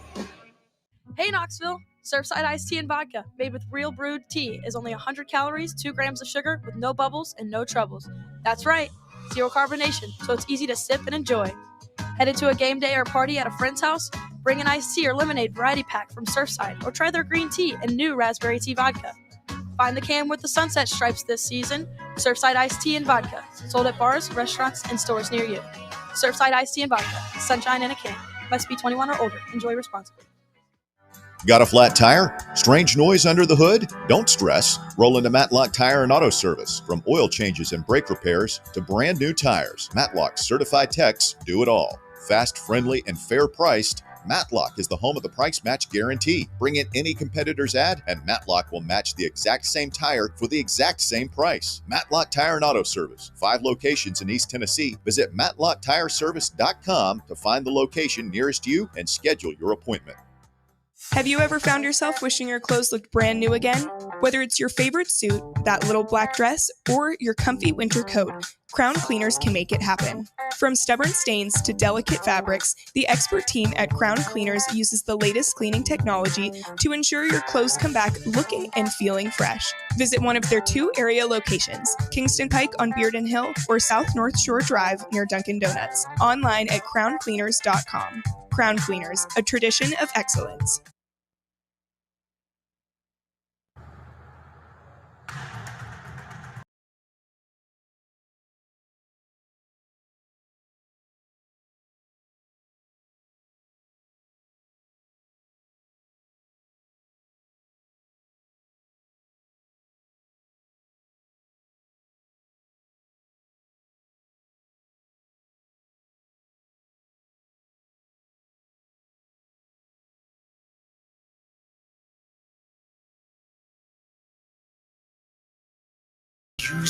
Final segment. Welcome back.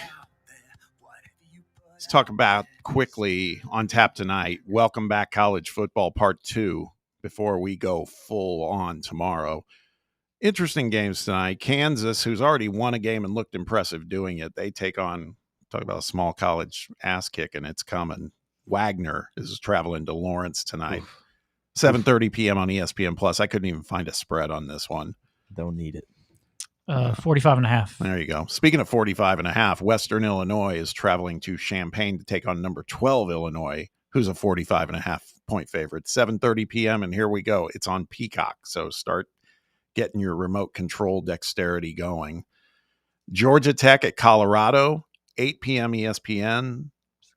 The Buffs are 4.5 point underdog playing in Boulder. And then at Fox, both these games are on at 8. That kind of sucks. Yeah, I know. Spread it out a little bit. Exactly. Friday night. Auburn at Baylor. Auburn's a 2.5 point favorite going to Waco, 8 p.m. on Fox. I am very interested in this game for sure. And then not for nothing, UNLV goes to Sam Houston on the road, 9:30 p.m. on CBS Sports Network. So we got a little late night action. UNLV 9.5 point favorite. So, let's do our score predictions real quick for the game tomorrow. I think we're all in agreement Tennessee is going to win, right? We don't have any question about that. Okay. Sam, you go first with your score prediction. I'm going to take Tennessee 34-14. I think Tennessee goes out there, jumps on them early, able to suffocate them defensively. I don't think Syracuse going to have enough offensive firepower to get past this Tennessee defense. Hopefully Rodney Garner and that defensive line will be able to get home, get after the quarterback, put some points up on the board. I got a comfortable victory for the Vols. I like it. Brett? I'm going to go small and hope for more. I got Tennessee 23-14. I think we're going to start off a little slow offensively, but second half should be better. But I think we just miss covering. But again, I'll aim low, but hope for more. So I'll just say 23-14 for now. I was really under promise, over deliver. That's Brett's mantra for this year. That's it. Yeah. I was very close to super close to where Sam was. I was going to say 34-13. I just don't think Syracuse is going to be able to score many points. That's the whole thing. So there's no way in hell we lose this game. Hopefully it's not like what we saw last night with Nebraska going up against Cincinnati, where they're in charge, but it wasn't too pretty and they end up winning by 3. That'll have us all wringing our hands if that happens. Boys, it's been a good run. Real quick, best of the week and worst of the week for me. Best of the week, 3-way tie between flipping a generational 5-star talent and Tristan Keys, doubling down on our commitment to Rick Barnes, and then the Dean of Sports Talk Radio coming to Fan Run Radio. And for the worst, and it's just bittersweet, like we said, it's not sad, signing off today. Enjoyed working with these guys. They're the best. Always delivered. And also, for the listeners, can't thank you enough today. We've heard it on the phones, the chats, everything. Can't thank you enough for our support of the show, your support of our show, rather. Can't thank you enough. But again, it's hardly bad news. Like we always say when I wrap up this show, keep it locked in on Fan Run Radio because it's going to be great. I'm telling you, this next phase as football season starts, Tony Basilio here. We'll all be back here on Monday, just in different time slots on different shows, making this station better than ever. So with that, let's get to it. Love you guys. Thank you both, Sam and Brett. Jake. Bob, thank you for giving me this opportunity. Wanted to say thank you for that one. I've had a great time on here, and yeah, thank you for everyone supporting the show. This has been a great chapter in the Fan Run book that's going to keep on rolling. Absolutely. Brett, any words from you? Better not be about a loss. No, just Jackson Arnold's gonna suck. Yeah. Good job, Dude Wipes. You got it right. No, yeah, appreciate y'all and looking forward to working with Chase. He's not good up and coming young person on this station. Looking forward to working with him, but can't thank y'all enough and definitely see y'all around. Be talking about this fantasy football too. Absolutely. Jake, again, man, appreciate your help, and we'll look forward to seeing you somewhere down the road. It's coming, so thank you. Awesome. Yeah, man, you're the best. And you, the listener, always appreciate your support. Like I said, keep it locked in on Fan Run Radio, not just today, but this weekend. Voluntary Reaction will be back as well. But today we got Chase Thomas at 1 p.m. with The Chase. Then Russell and Bear, I'll stop in over at Casual Pint for The Drive at 3 p.m., followed by William Pattison and Overtime at 6. Voluntary Reaction after the game tomorrow, and then a whole new lineup on Monday. Love you guys all. Be safe to each other. Be kind. We'll see you soon.